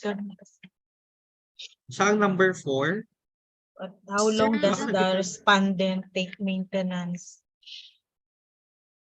Where is that? Sa page 3, Doc. But Page next to 3, number 4, Doc, nakalagay maintenance. Ay, yung pinapatanggal ko. Okay. Oo. So, ang number 4 mo dito is, hindi, yung kasi compliance mo ay, kung gusto mong separate yan, so that would be number 4, no? What is their compliance status to medication protocols for diabetes mellitus? What is the compliance status? So sa compliance status would be compliant sila or not compliant. Kasi even for partially compliant, non-compliant pa rin yan. Compliant or not compliant lang. Yun lang yun, di ba? For number 4. So that still will be your number 4. Correct? So ang number, ano na yun? Ang number 5 natin kanina is there a significant difference between anxiety score, depression score, and, no? And level of compliance. Tama? And level of compliance when respondents are grouped according to profile. Yun yung number 5 niya. Correct? Yes, number 6 mo is there a relationship between anxiety and depression scores with that of their level of compliance to treatment medical protocols? Okay. So yun. Right? Nakakatakot yung hanggang doon lang tayo. Ayoko itong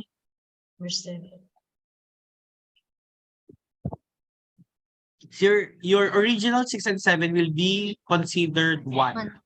Is there a significant relationship between anxiety and depression scores, no? With that of their level of compliance. Hindi pala level, hindi siya level. Status of compliance. Kasi ang level may hierarchy. Ang status mo kasi is compliant, non-compliant. So status ang gamitin natin across all part of the research. Okay? Wala You na yung understand? 7, Doc. I think, hindi, pinagsama kasi natin yan eh. Oo, So, meron Doc. lang silang 6. 6 na lang. Ma'am Vea, that is the final objective. Ma'am Vea, you're here? She's raising her hand a while back. Ma'am Bea.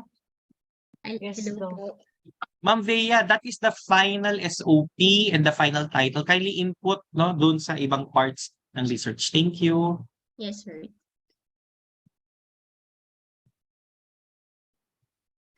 Sir, ano lang, question lang with regards to their anxiety, yung DAS nila, yung pagkuha ng anxiety score and saka yung depression. We only have 28 questions for both. Ma'am, yes po. Kasi the total of the DAS po is 42 questions, but we left po the stress questions po regarding it. So anxiety and depression na ito, anak, 28. Yes. How will you classify anxiety and depression for this one? Alin ang hatian niya?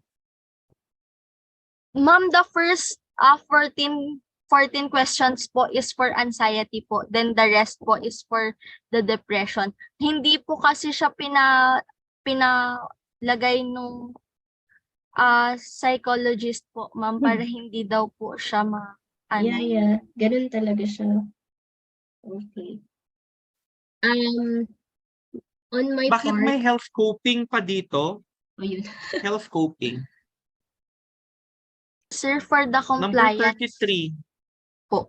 Ay, hindi ganyan. Ang compliance mo lang ay yes or no. Compliant, non-compliant, period. Ganito kasi yan. Ang tanong ni Ma'am Bea is, where are the questions for? While it's true, we will hide. Naintindihan? But for the purpose of doing research, the researcher must know. So if you're going to ask you now, where are the questions for anxiety? That's items number what? 1 to 14 po. And then the others. The rest po is for depression. Ayun. Thank you. That would answer. But there is some sort of like, di ba sila naman magko-compute niyan? Correct? Di ba may computations naman silang gagawin? So, for example here, no? Since this is a questionnaire, I wonder what 0 will mean, 1, 2, 3, 4 will mean, I don't know. So, kasi ang lumabas dito is, for example dito,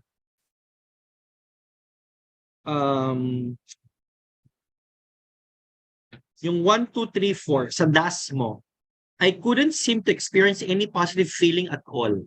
0, 1, 2, 3. Can you help the respondents determine when will they be able to say that their answer must be 0? When will they say that their answer would be 1? Kasi wala. Ano to? Bakit may 0, 1? I feel that I had nothing to look forward to. Ano yung 0? None? Yung 3, wala. At lost siya. You make the tool truly very helpful to elicit the correct responses coming from your participants. Okay? Sige. Ma'am Bea will take care of the rest. Ma'am Bea, thank you. Thank you po, sir. Marami tayong babaguhin sa questionnaire nyo, ha? Ang dami. Like, healthy lifestyle. So, naglagay kayo ng category like diet, exercise, smoking. The question should be, for example, smoking, for example. Pwede bang tanungin natin nakakailang sticks sila per day? Mga ganon.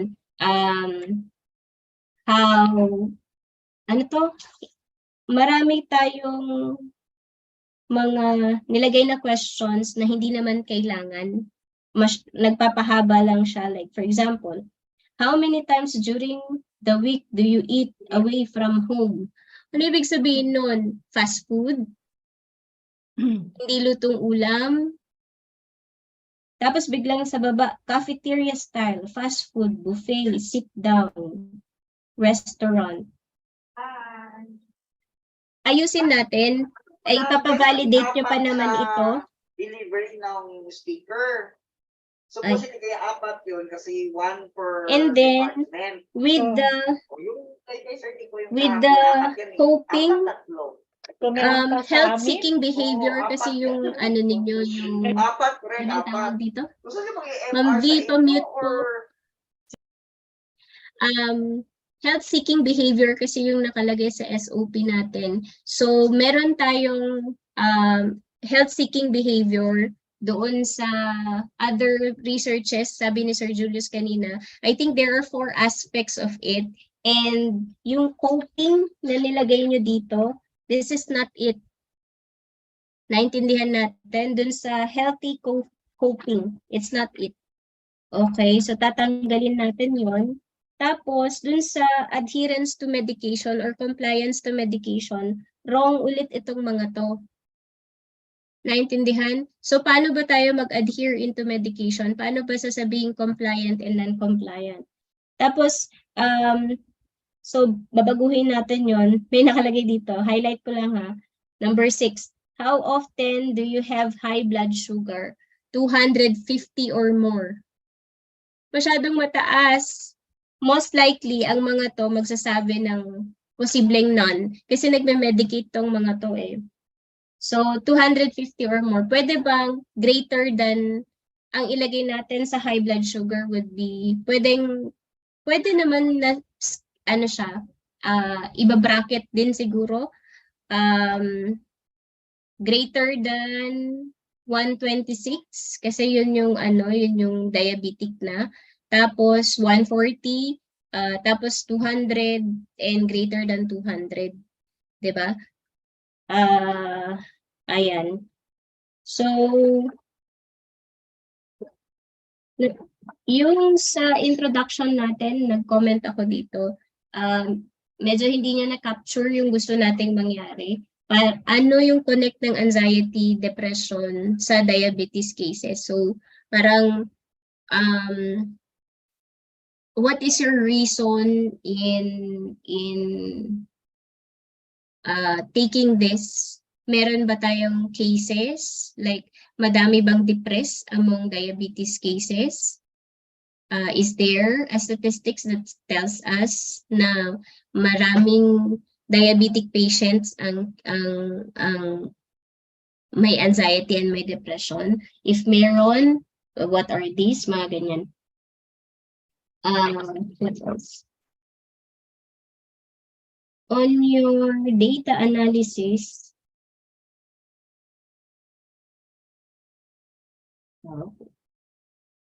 okay. The rest naman, naayos naman na ni Sir Julius yung SOP natin. So, later on lang, ang strength ng ninyo, ng paper ninyo will be on your questionnaire. So, make sure that you make a good review of related literature para yung questionnaire natin mapaganda pa natin. So, yun lang po. Thank you. okay. Thank you, Ma'am B. Thank you po.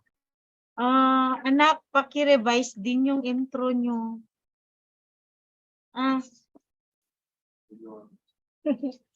Kaya yun lang.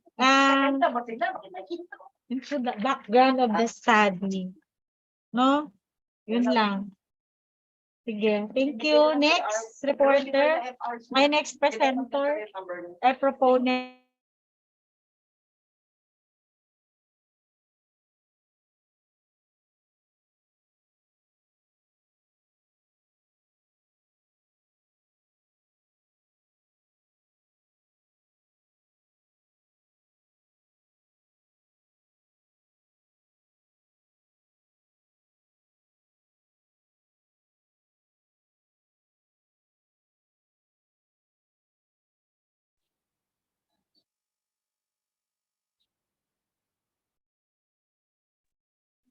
Diba, ate? Ayan na po. Anong group nyo, love? Group 9, love. Hindi ba sa inyo ito, group? Yung sinend ko sa'yo, love. Ayun Jenner- ba? Okay, wait lang, love.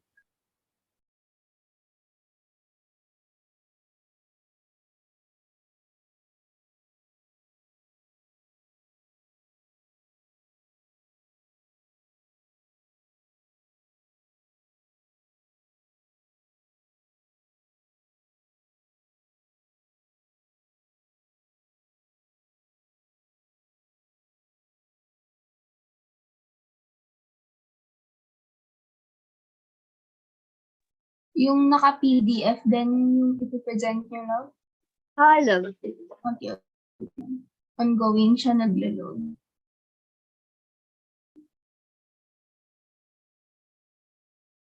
Or ako na lang, love, mag-present?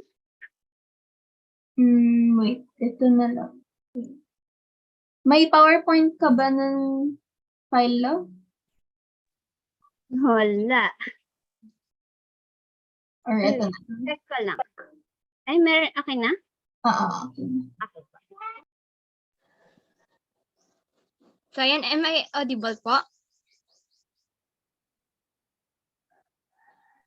Go ahead. Good morning to our dear panelists. We are the Group 9 from BSPH 3A po, and today we're going to present our research topic entitled Prevalence and Associated Risk Factors of Undernutrition Among Pregnant Women in Rizal, Kalinga, Input for Maternal Nutrition Program. So our chosen advisor is no other than Ma'am Regina Tan, RND. And here are my group mates, Atibo Princess, Bayed Angel, Pangdao Generous, and yours truly, Filma Cabalido. And for the next slide, may I call on Jenny Rose Pangdao. Jenny? So the nutritional needs of women vary throughout their lifetime, particularly during pregnancy and breastfeeding, when their vulnerability to undernutrition is greatest. Undernutrition among pregnant women can cause numerous issues, such as disease, miscarriage, low birth weight, poor fetal growth, infant morbidity, and mortality. It may also lead to long-term cognitive, motor, and health impairments that is difficult to reverse. Undernutrition among pregnant women is significant concern that is have adverse effects to both the mother and the developing fetus. So according to the report of the Global Nutrition Report of 2020, the maternal underweight is around 23.8% of pregnant women were estimated to be underweight globally. Moreover, anemia is characterized by a deficiency of red blood cells or hemoglobin, which is a common form of undernutrition among pregnant women. In the Philippines, according to the data from the National Nutrition Survey of FNRI, DOST, the prevalence of nutritionally at risk among pregnant women in the country was 22.9% in 2018, while in Kalinga, one in every 10, or the 13.3% of pregnant women are nutritionally at risk. Next slide po. So for our statement of the problem, generally, this study aims to determine the prevalence and associated risk factors of undernutrition among pregnant women in Rizal, Kalinga. Specifically, the study seeks to answer the following questions. One is, what is the profile of pregnant women in Rizal, Kalinga in terms of their demographic profile, socioeconomic profile, their clinical profile, their lifestyle, and their health-seeking behavior. Another one is, what is the prevalence of undernutrition among pregnant women in Rizal, Kalinga? Another is, what are the factors associated with undernutrition among pregnant women in Rizal, Kalinga? And last is there a significant difference between prevalence and associated risk factors of maternal undernutrition among pregnant women with group according to their profile variables? Next slide po. Na I call on Princess Atibo.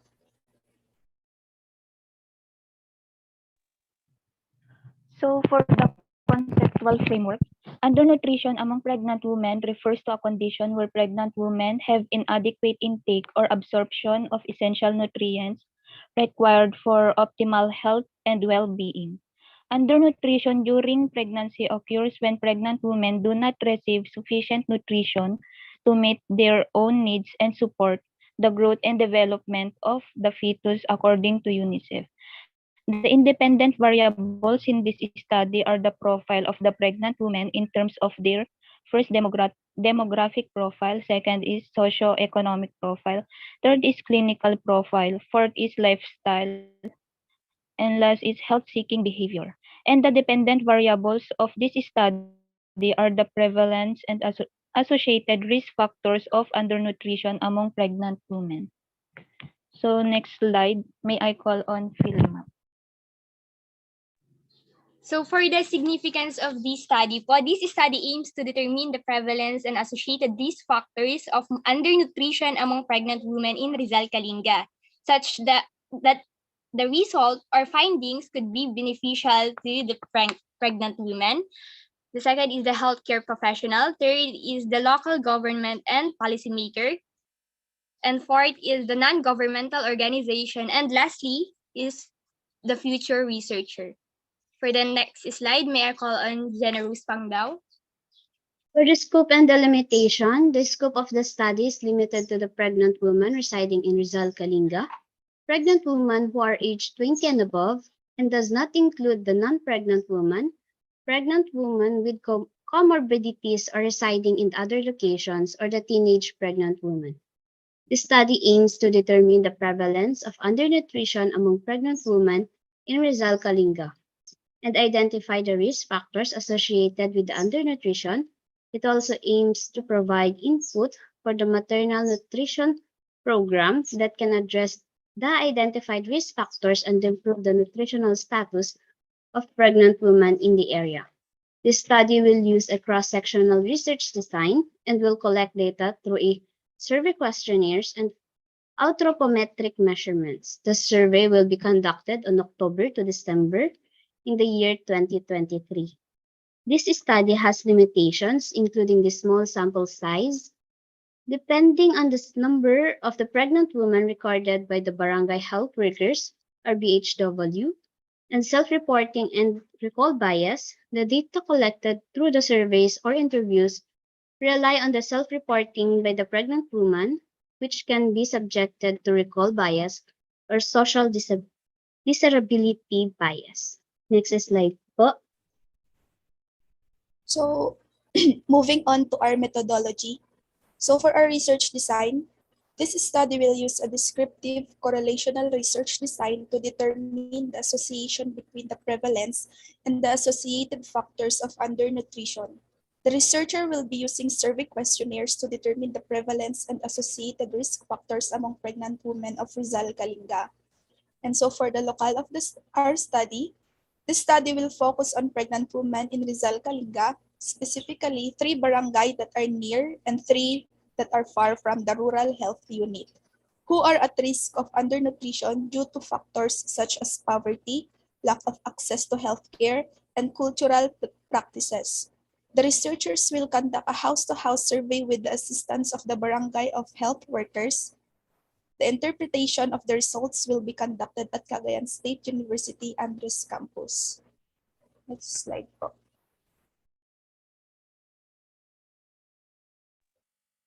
So for the respondents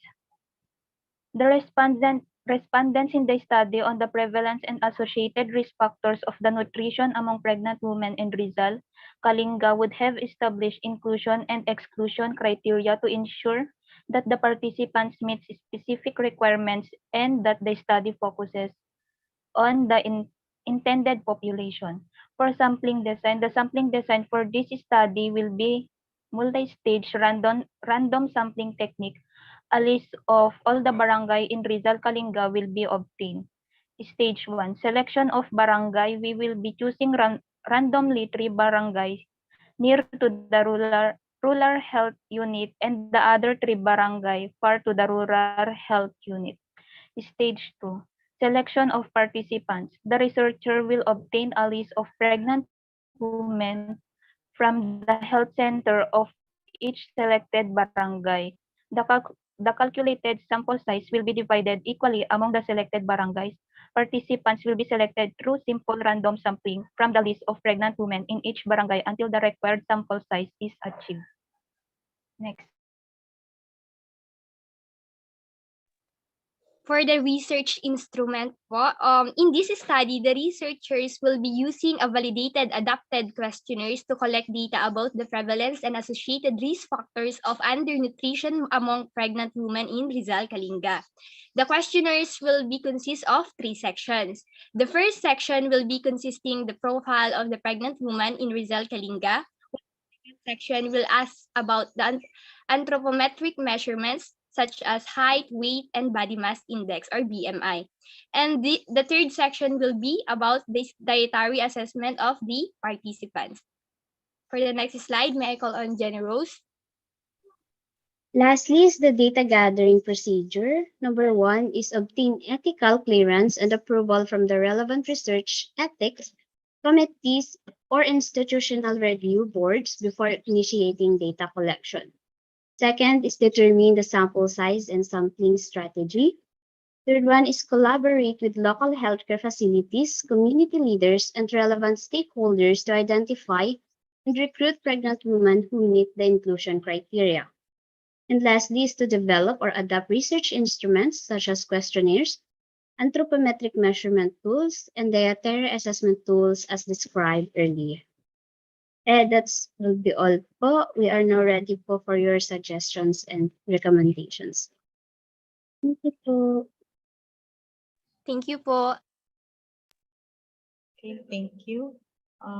May we listen recommendation from Ma'am Bea. Ma'am Bea, are you still with us? Okay. So while waiting for her, so Ma'am, yes, okay. Doc. Okay. Let's welcome Doc Okay, Julius. sige. Wait lang Ma'am Luning. Oh. Thank you. This is the study, which I am excited to actually critique. Kasi number 1, prevalence and associated risk factors of undernutrition among pregnant women in Rizal, Kalinga. Why are we interested about this study? I mean, critiquing this study. When you talk about pregnant women in Rizal, Kalinga, that makes you do one thing which the others will not be doing. What is that? Getting an NCIP clearance, which is too tedious. Right? So are you ready for the NCIP clearance? That's the other thing. Kasi if not, that you will have to get out of the securing an NCIP clearance, which is a requirement of the Institutional Research Ethics Board for that matter. Then we have to get out of a indigenous community. Okay? So, siguro yun yung tignan natin. Ilipat nyo, naintindihan, ilipat nyo. For example, ang marami talagang undernutrition at pregnant women is in Solana. Kung merong taga Solana sa inyo. Did you understand? Anong natin yung hello? BDH? Sagot. Yes, sir. Yes po, sir. Okay. So, we will have it in Solana instead. Okay? And then after that particular thing, we have to revisit your SOP. So if this would be profile of the mothers, I wonder, tanggalin yung IP group. I don't like you to work on the IP group. Otherwise, may ting ang clearance yan. So, kapag pregnant women kasing pinag-uusapan, ang importanteng i-profile natin, for example, would be kung ilang beses na silang nabuntis, correct? Kailan sila unang nabuntis, right? Anong age nilang last silang nabuntis? May mga na-develop ba silang sakit nung sila ay nabuntis? Ito bang sinasabi mong pregnant ay currently pregnant pa lang sila? Sila ay buntis as of the moment, yun ba yun? Hello? Yes, sir. Nung sila ay kapag aaralin natin sila sa research nyo, ibig sabihin buntis sila or nabuntis sila, yung reckoning period natin ay for hindi ko kasi nakita dito na pregnant women kasi is during the time na gagawin nyo yung study, dapat sila ay buntis. Yes Tama po, ba? sir. Yes po, dapat po sila ay buntis po. So kailan nyo i-start ito? For example, sa summer. Di ba? Yes, sir. So, ibig sabihin, buntis sila ng summer, regardless of the term. Basta pregnant sila, right? Term. Yes In other po. words, first month or first trimester or until hanggang sa nanganak sila, right? So, Yes. in other words, importante i-profile natin. Ang number, sa buntis kasi ganito, gusto ko makita sa profile. Ilan na yung anak nila, pang ilan, anong age na lang una silang nanganak, may namatay ba sa anak nila, ano yung mga nagpapacheck, nagpapaprenatal ba sila? Correct? Ano yung mga vitamin supplementations nila? Yun, yung ganun yung pag-profile ng mga pregnant women. Hindi yung tatanungin mo kung ano yung monthly income niya, yung religion niya. Aanin ko yan. Kasi ang inaaral natin dito ay undernutrition. Input for a maternal nutrition program. So bakit tatanungin ba natin kung ito ang kanyang highest education attainment, di ba? Nakukuha nyo ba? Yung mga profile variables na yan, hindi siya talaga importante. Pero dahil kukunin na rin lang naman natin yung mga importanteng datos, baka pwede na nating isingit din yung mga datos na to. Pero kung ang iniisip nyo, sila ay mga importanteng data, sa akin hindi sila importante. Naintindihan? Yes po, sir. Noted po. So, palitan yung profiling. Okay? So, ang profile mo ay socio-demographic, pero importante lang. Ito nagmukha kayong talambuhay. Alam mo yung parang scrapbook? Di ba scrapbook? Parang gano'n nangyari. Scrapbook ng mga buntis ang nangyari dito. Hindi ko kailangan ng mga to. Ang sinasabi ko ay kung profile along nutrition. For example, so socio-demographic. Doon sa kanyang health, tinanong mo ba kung may allergy siya? Di ba? Kaya siguro siya undernourished kasi, di ba, may mga allergies pala yan. Hindi mabalansa yung food. Second, kunwari, kumusta yung vaccination status niya? Buntis siya. Correct? Nakukuha niyo ba? Yes po, Di ba may sir. iron supplementation pa to? Kasi buntis nga siya. Ano ang kanyang nutrition, height, weight, para makuha natin ang BMI niya. Pero nutrition pala ito. Undernutrition. That would be SOP number 2 pala. Prevalence of undernutrition. Correct? So height, weight, sorry. Sa number 2 niya, yung clinical profile niya would be vaccination, underlying disease, anong tawag na doon? Underlying disease. And then we'd have comorbidities. Underlying disease is a current major ailment. Comorbidities would talk about something else. Diabetes, hypertension, allergies, mga ganyan. Ito yung mga sinasabi kong comorbidities niya. Ano pa yon? And then, iron supplementation. Correct? Okay. Doon sa socio-demographic, anong isa? Socio-demographic, health, tapos Lifestyle, sir, tsaka health-seeking behavior. lifestyle. Pero wag mo na itanong yung water intake. Kung malnutrition, water intake, parang nakakainis naman. Pagtatawanan nila tayo dito. Correct? Lifestyle. And then, what else? Lifestyle niya.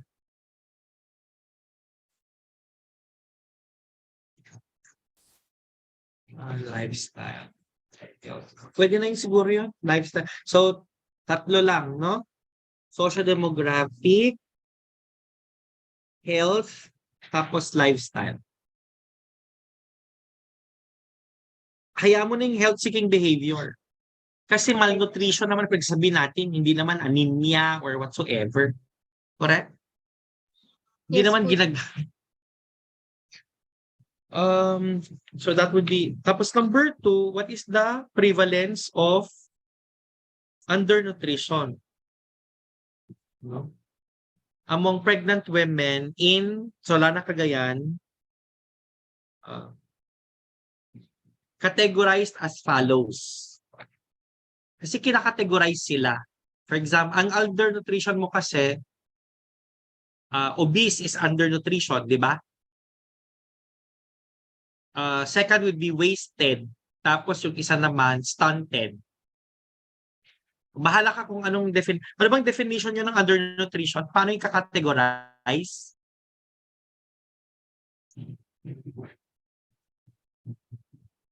Kaninong grupo to?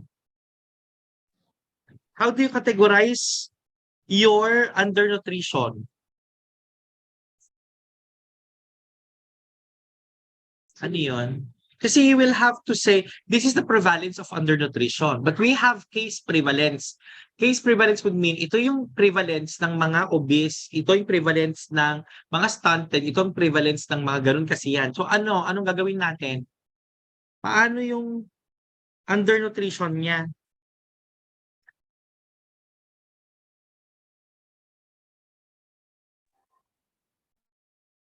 Hello? Anong nangyayari? Di ba research nyo to?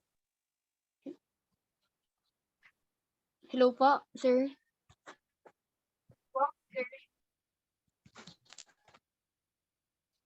So, paano yung grouping natin ng undernutrition?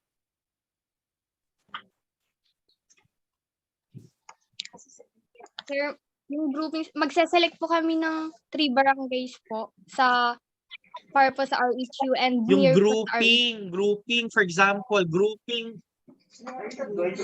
grouping would be obese, ano? Paano yung results niyan? Siguro dun Categorize sa, mo kasi ang undernutrition. Ha? dun po sa mga underweight po, tsaka yung mga deficiencies po nila in vitamins. Anemia. Pati avitaminosis, titirahin natin? Hindi klaro yung number 2. Ako, hindi klaro yung research nyo. Sir, Pag sinabing, hello? hello, sir. Anahin ko lang po, kasi I think the researchers also doesn't know what malnutrition is. Kasi hindi nila define kung ano ang malnutrition. Sinushoot nila ang dami-dami, like, yan nga po, anemia. Pero walang na-discuss sa paper nila tungkol dyan. Wasting, stunted, obese. Pati sa questionnaire po nila, walang ganyang tanong. Ang tanong po nila is, malnourished ka ba? That is part of their may mga question. prenatal check-up, gano'n. Kaya I don't think they know what it meant by malnutrition. Sinungopya lang siguro itong mga... How do you group yung malnourished cases? Ang dali-dali nung tanong. In order to answer that, what of the nutrition strategies ang gagawin nyo? No? Kunwari, determination for nutrition status strategies will you use? BMI ba? Arm circumference ba? Meron yung mga sa CSI procedures, yung mga bago, endorsed ng World Health Organization ngayon. Anong gagamitin nyo? How do you measure undernutrition? Sir, pwede po yung yung 24-hour diet intake. Ano daw? Yung 24 hours dietary intake po nila. Wala, hindi. Ma'am Vilma, hindi ko talaga carry itong group Ako na din. ito. Anong 24-hour dietary intake tapos undernutrition? Kaya nga, hindi ko rin maano yung ano nila, sir. Ibig sabihin, pakainin mo sila. Pag hindi sila tumaba within 24 hours, undernourished sila. Ganon? Parang ang hirap i-evaluate, i-assess kung undernourished ang buntis o hindi, sir. Usually kasi sa monitoring ng buntis is more on sa vital sign niya, yung pregnancy niya. Then kung yung weight niya kasi, sir, minomonitor din na possible during the course of pregnancy, 11 Siyempre, pag kilo. lumalaki. 11 kilograms lang ang Kasi increase. lumalaki din yung bata eh. Yes, sir. So, hindi mo talaga ma-assess Oh. kung undernourished siya or malnourished siya, sir. Siguro yung other factors na Kasi lang, sir. added to the weight of the mother. Kaya, Yung di ba, product of other... conception. Sir, sa undernutrition po pala based sa trimester po nila.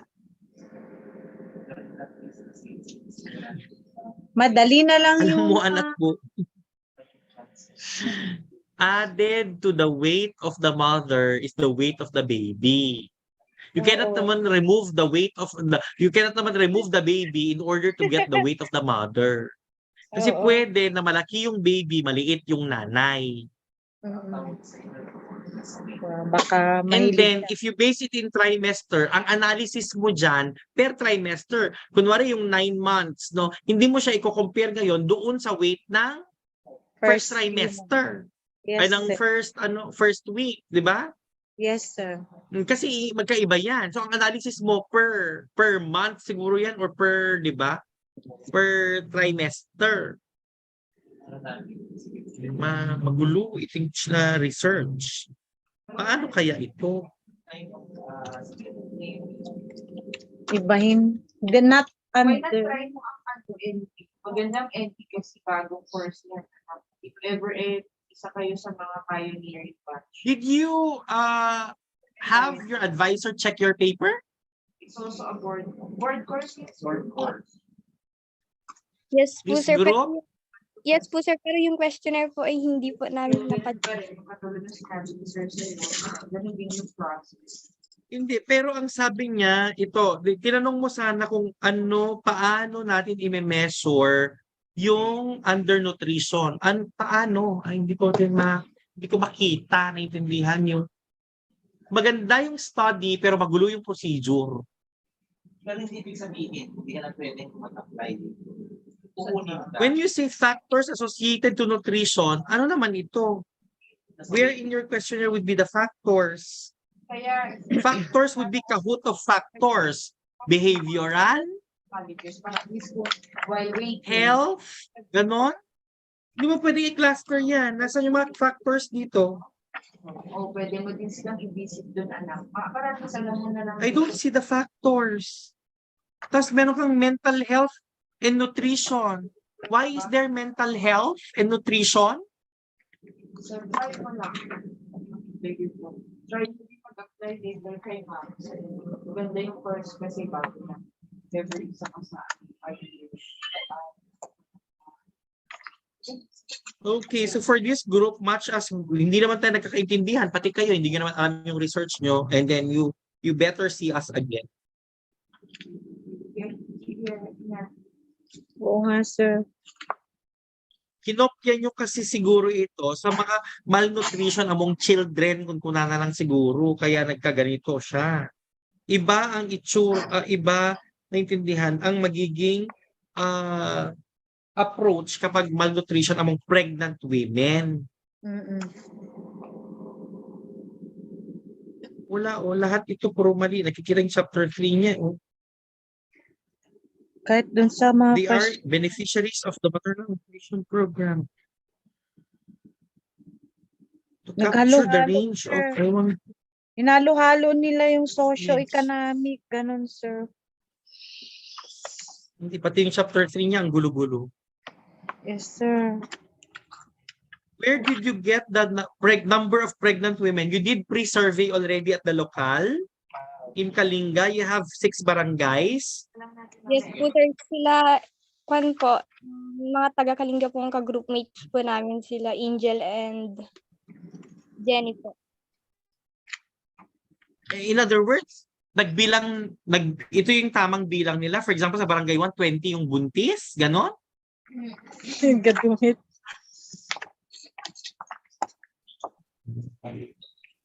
Ang social naman at pare-pareho ang number ng buntis sa barangay 1, 2, 3 at saka 5. So parang may limit lang o 20 lang ang mabubuntis, ganon?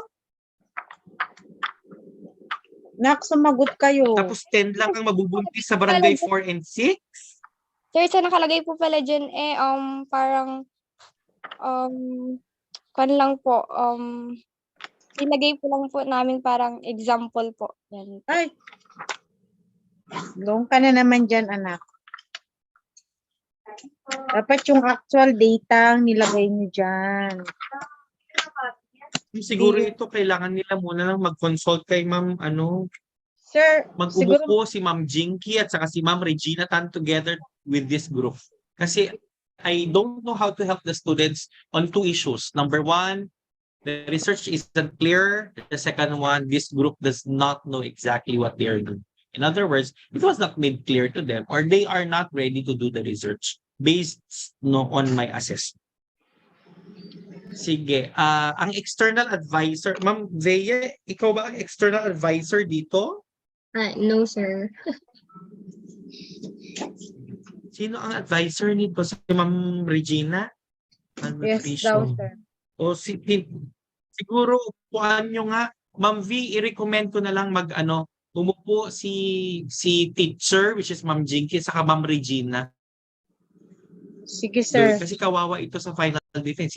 Kung ngayong proposal, hindi na sila makasagot, how much more pagdating sa finals kung ganyan din lang. Hindi talaga naiintindihan. Okay. Sige, sir. Pero same Thank you. title nila, sir, if ever. Kaya hindi ko alam kasi kung ako kasi ma'am, ang bias ko kasi ay number one, paano yung undernutrition sa pregnant women? Pero I'm sure there is undernutrition among pregnant women. But how to measure that? Hindi ko talaga alam. Kasi hindi ko matanggal yung baby pag bini-weigh mo sila. Paano ba natin malalaman? Kasi sir, kasi syempre ang height and weight ma'am based on age. Siguro yun ang gagamitin niya ba? Pero again, ang tawag dyan ay, syempre lumalaki yung bata. Paano ang analysis niya? Per trimester ba? Parang ganun. Syempre pag kunwari 9 months ako, tapos first month ni Ma'am Vea kasi buntis si Ma'am Vea ngayon. 1 month. Tapos ako buntis ako 9 months. Wag mong sabihin na si Ma'am Vea malnourished. Tapos ako ay hindi malnourished. Ganun. Paano yun? Diba? Kasi may bata na. May ano po, may gain weight po siya per trimester and then yung size po ng tummy. Parang ganon. May funda size ko na ma'am niya. Factor mo dyan is iba yung weight ng bata, yung status ng nutrition ng bata doon sa nanay. Di ba ay maliit yung baby? May ganun, di ba? Yes po. Normally kasi, Ay, sarili na lang ata. Normally kasi bata. Di ba ako nabubuntis kaya hindi ko alam. Buntis is hanggang 16 kilograms. Kaya hindi mo talaga maano kung undernutrition siya. Normally. Ma'am, dapat may baseline po sila. Oo, meron. Yung BMI, may baseline BMI po sila. Tapos, meron po kasi per trimester, meron siyang range, kunwari ilang 1 pound pag first trimester. Opo. Or 0.5 kilogram. Opo. Pero kaya lang kasi yun nga, to be exact kasi, katulad, yun nga din ang problem, sabi ni Direk na, yung weight kasi ng baby, hindi natin may check unless i-ultrasound siya. Kasi upon ultrasound, you can pwedeng ma-assess yung weight niya. Tama. So, ano naman natin dito, our data coming from the CHO, syempre limited naman po yung equipment nila doon to assess nga yung weight ng mother. But kung sa undernutrition kasi sa underweight ma'am, baseline po talaga tayo and then yung range ng weight per trimester. Siguro ma'am, ganito na lang. May baseline silang weight tapos sa last trimester kung ilan yung weight gain nila, baka yun ang gusto nila siguro. Pero yun pa nga ma'am, kung paano nila i-delimit yung, for example, yung mga respondents nila, kung pare-pareho ba sila na kung nasaang trimester ba sila or regardless kung nasa first try siya, second try, or third trimester yung Oo, tama kasi iba-iba ang weight gain ng Yes po. every trimester. Oo.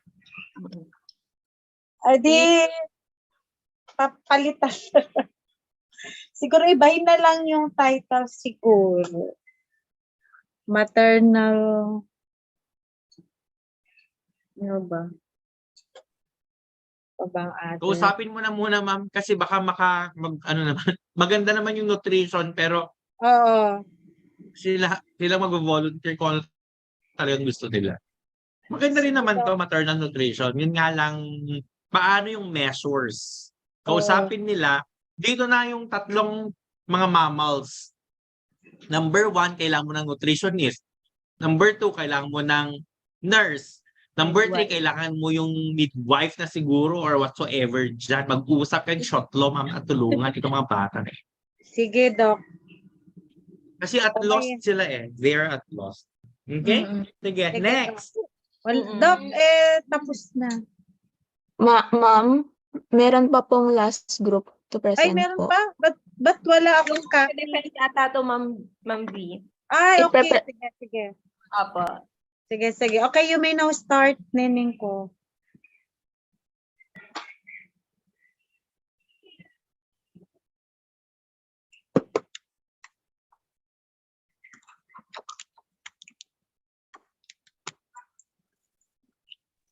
May problema dito sa ano ko.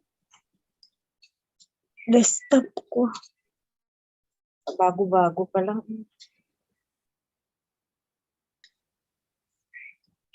No signal. God.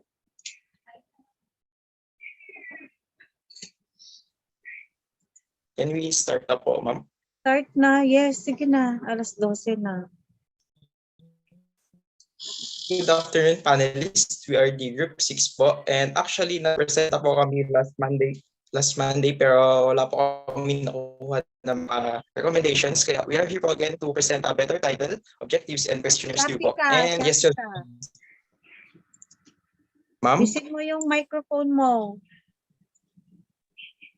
Shopee ka. Hindi clear yung dating mo. Ay, yes po. Sige po. Okay na po ba? Clear na po. With this title and then SOP ka na. And then the methods.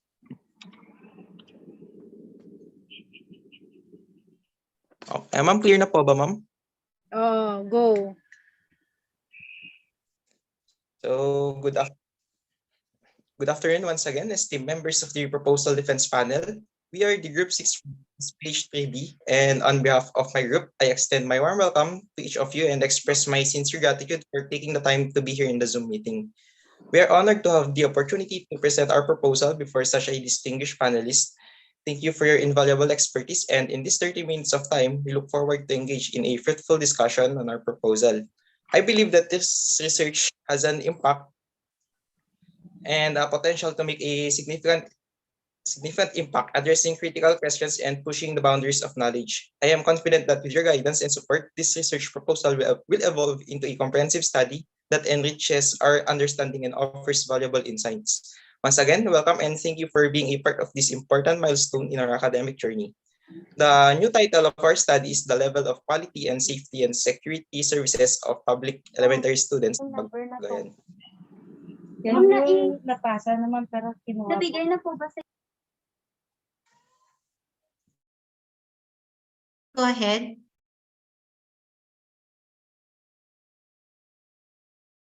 Next slide po. So the background of the study po. The background of the study.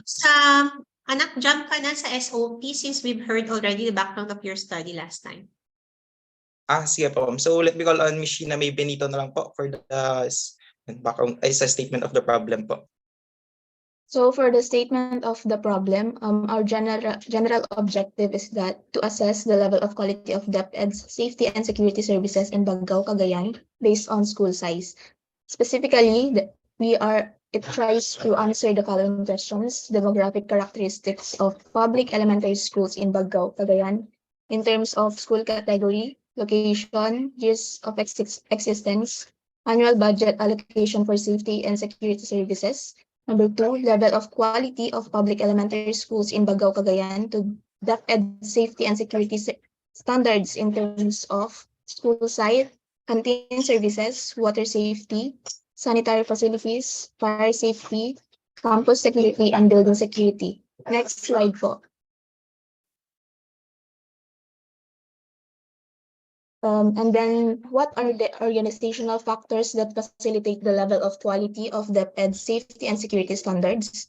Number 4, what are the community factors that facilitate the level of quality of DepEd's safety and security standards?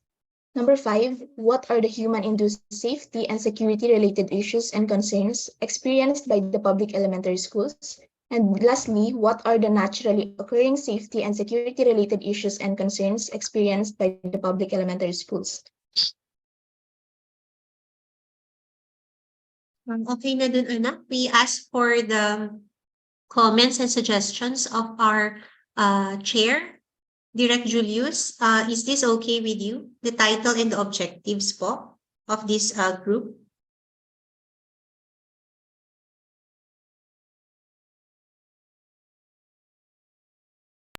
Ano ba, Kaz? Sige, Kaz, ikaw na, mauna. Oo. Di ba ang isa sa mga concerns natin dito last time was if we are in the position to assess ano ba yung last? Yung Compliance po yung last. Oo. Ngayon, bakit siya ngayon nadagdagan siya ng security services?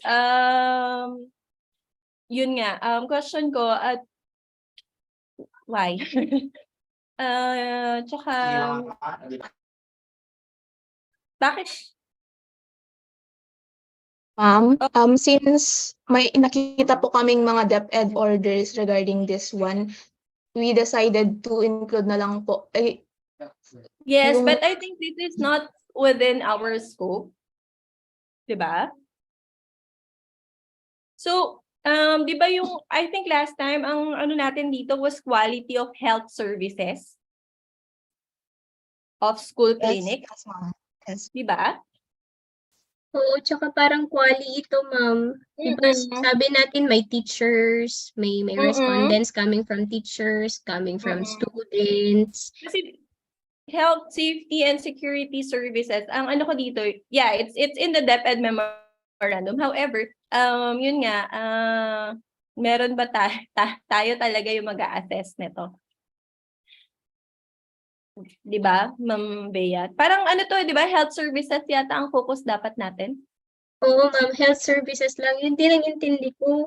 Nagtanong itong mga to last time. Sabi ko, di ba qualitative yung research ninyo? Tapos parang tatanungin nyo lang sila kung ano yung mga services na meron sila. Ganun yun, di ba, ma'am? Parang yun ang intindi natin last time. Actually po, quantitative po yung last time, ma'am. Tapos dito po kasi sa etong study na po namin na to, yung na-revise na title po namin, gusto po namin i-assess na lang yung sa canteen services, ganun po. Related naman po siya sa health services. Pero in terms of yung canteen services, water safety, ganun po. Sanitation facilities. Naku po, ang dami yung gustong gawin. Magkakaiba na yun, anak ko. So, kapapayag ba yung mga institutions na kayo ang mag-a-assess ng quality ng mga to? Di ba our instruction sa inyo last time was, ano, sa DepEd, ano yung parang mga health service na dapat nakikita sa mga schools? Like for example, sa mga schools, meron talagang nurse, meron ding yung sa nutrition, check nila yung weight, yung height, tapos nagbibigay pa yung mga yan ng vitamins at saka pampurga. Yung mga yun, yun ata yung tinatanong namin sa inyo last time, nahanapin ninyo.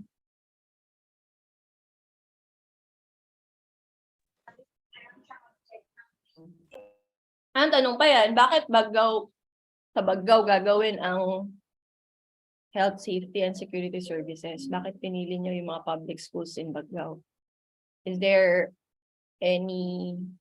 Baggaw po kasi is one of the GIDA or the geographically isolated areas. Where in Baggaw specifically?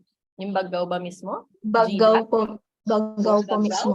Actually, based on DOH information system po yun, ma'am. Bagao po amo yung sa Cagayan po. Included po yung Anong problem? Bagao. Since GDA siya, anong main problem na nakikita niyo sa Since Bagao? GDA po siya, yung mga sanitation services po. May isang study po na nag-reveal, nag-show na yung mga geographically isolated areas po is poor daw po yung sanitation facilities nila, and then school services, ganun po. Kailan yung study nila? Anong year yung study? Baka naman matagal na Ma'am, yung ang dami kasi nilang gustong aralin. Kaya nga. Tapos, yun nga, will institution allow us to do the assessment regarding this? Parang hindi na natin covered yan. Yes, ma'am. Parang we're not authorized, kumbaga, to assess. Actually po, itong study na to is in-adopt namin siya, which is sa Naga lang po. Yung first study po is nakonduct sa Naga City. And then we would like lang po to i-conduct din po siya pero sa ibang area lang po, like sa Bagao. So, where did you get your questionnaires? There is I think there is a standard questionnaire on this when we're talking about Yes po, ma'am. and security. Nag-base po kami sa DepEd orders, which is mga 5 po ata yun based on canteen. But may nag-base po kami sa lahat ng yun, ma'am, sa lahat ng category, security, food, sanitation, canteen services, ganun po. But with your level kasi, parang hindi pa yata natin dapat sakupin yan.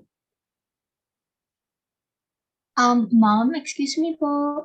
Yes. Ma'am, i-present ko pa rin po ba yung sa questionnaire po nila or mag-speak po muna tayo dito, ma'am? Ask din natin ang ibang member ng panel. Kasi Okay. marami silang question sa title pa lang. Apo, ma'am. Thank you po.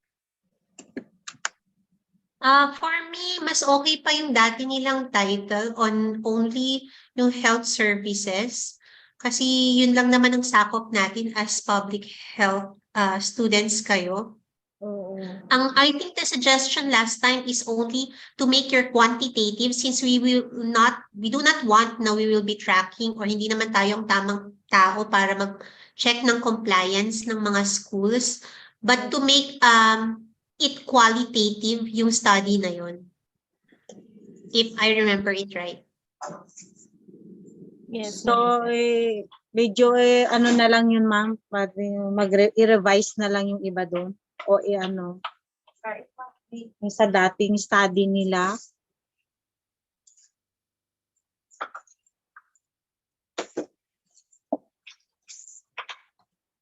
Yes, ma'am. Not this one. Masyadong mahal ito. Wala naman tayong kinalaman sa security. Oo, alam mo, totoo. And sige. Hindi tayo talaga on health safety. Ma'am Vilma, kaya pa ba natin i-cater yung ipapatitle defense mo? Sige lang, kung ano, pero dapat ma-join naman siya sa expenses ng snack nila Tsaka lunch, wala siyang contribution Hindi ba siya nag-message sa'yo? Hindi naman siya nagbibigay, ma'am. Dapat kaya sabi ko nga mamayang galing akong DOH. Mamayang hapon na lang sana siya, ma'am, para mag-contribute naman siya dun sa... Yes, ma'am. Pwede bang sa inyo na lang siya? Sa magpa-title defense sa inyo? Oo, yun mamayang ang hapon? yun ang sinabi ko. Unahin na lang siya. Pero kasi ma'am, overtime na tayo, hanggang 12 na tayo. Sabi ko hanggang kaya lang ng time. Oo, sinabi ko nga. Sige, ma'am. Mamaya na siya, ma'am.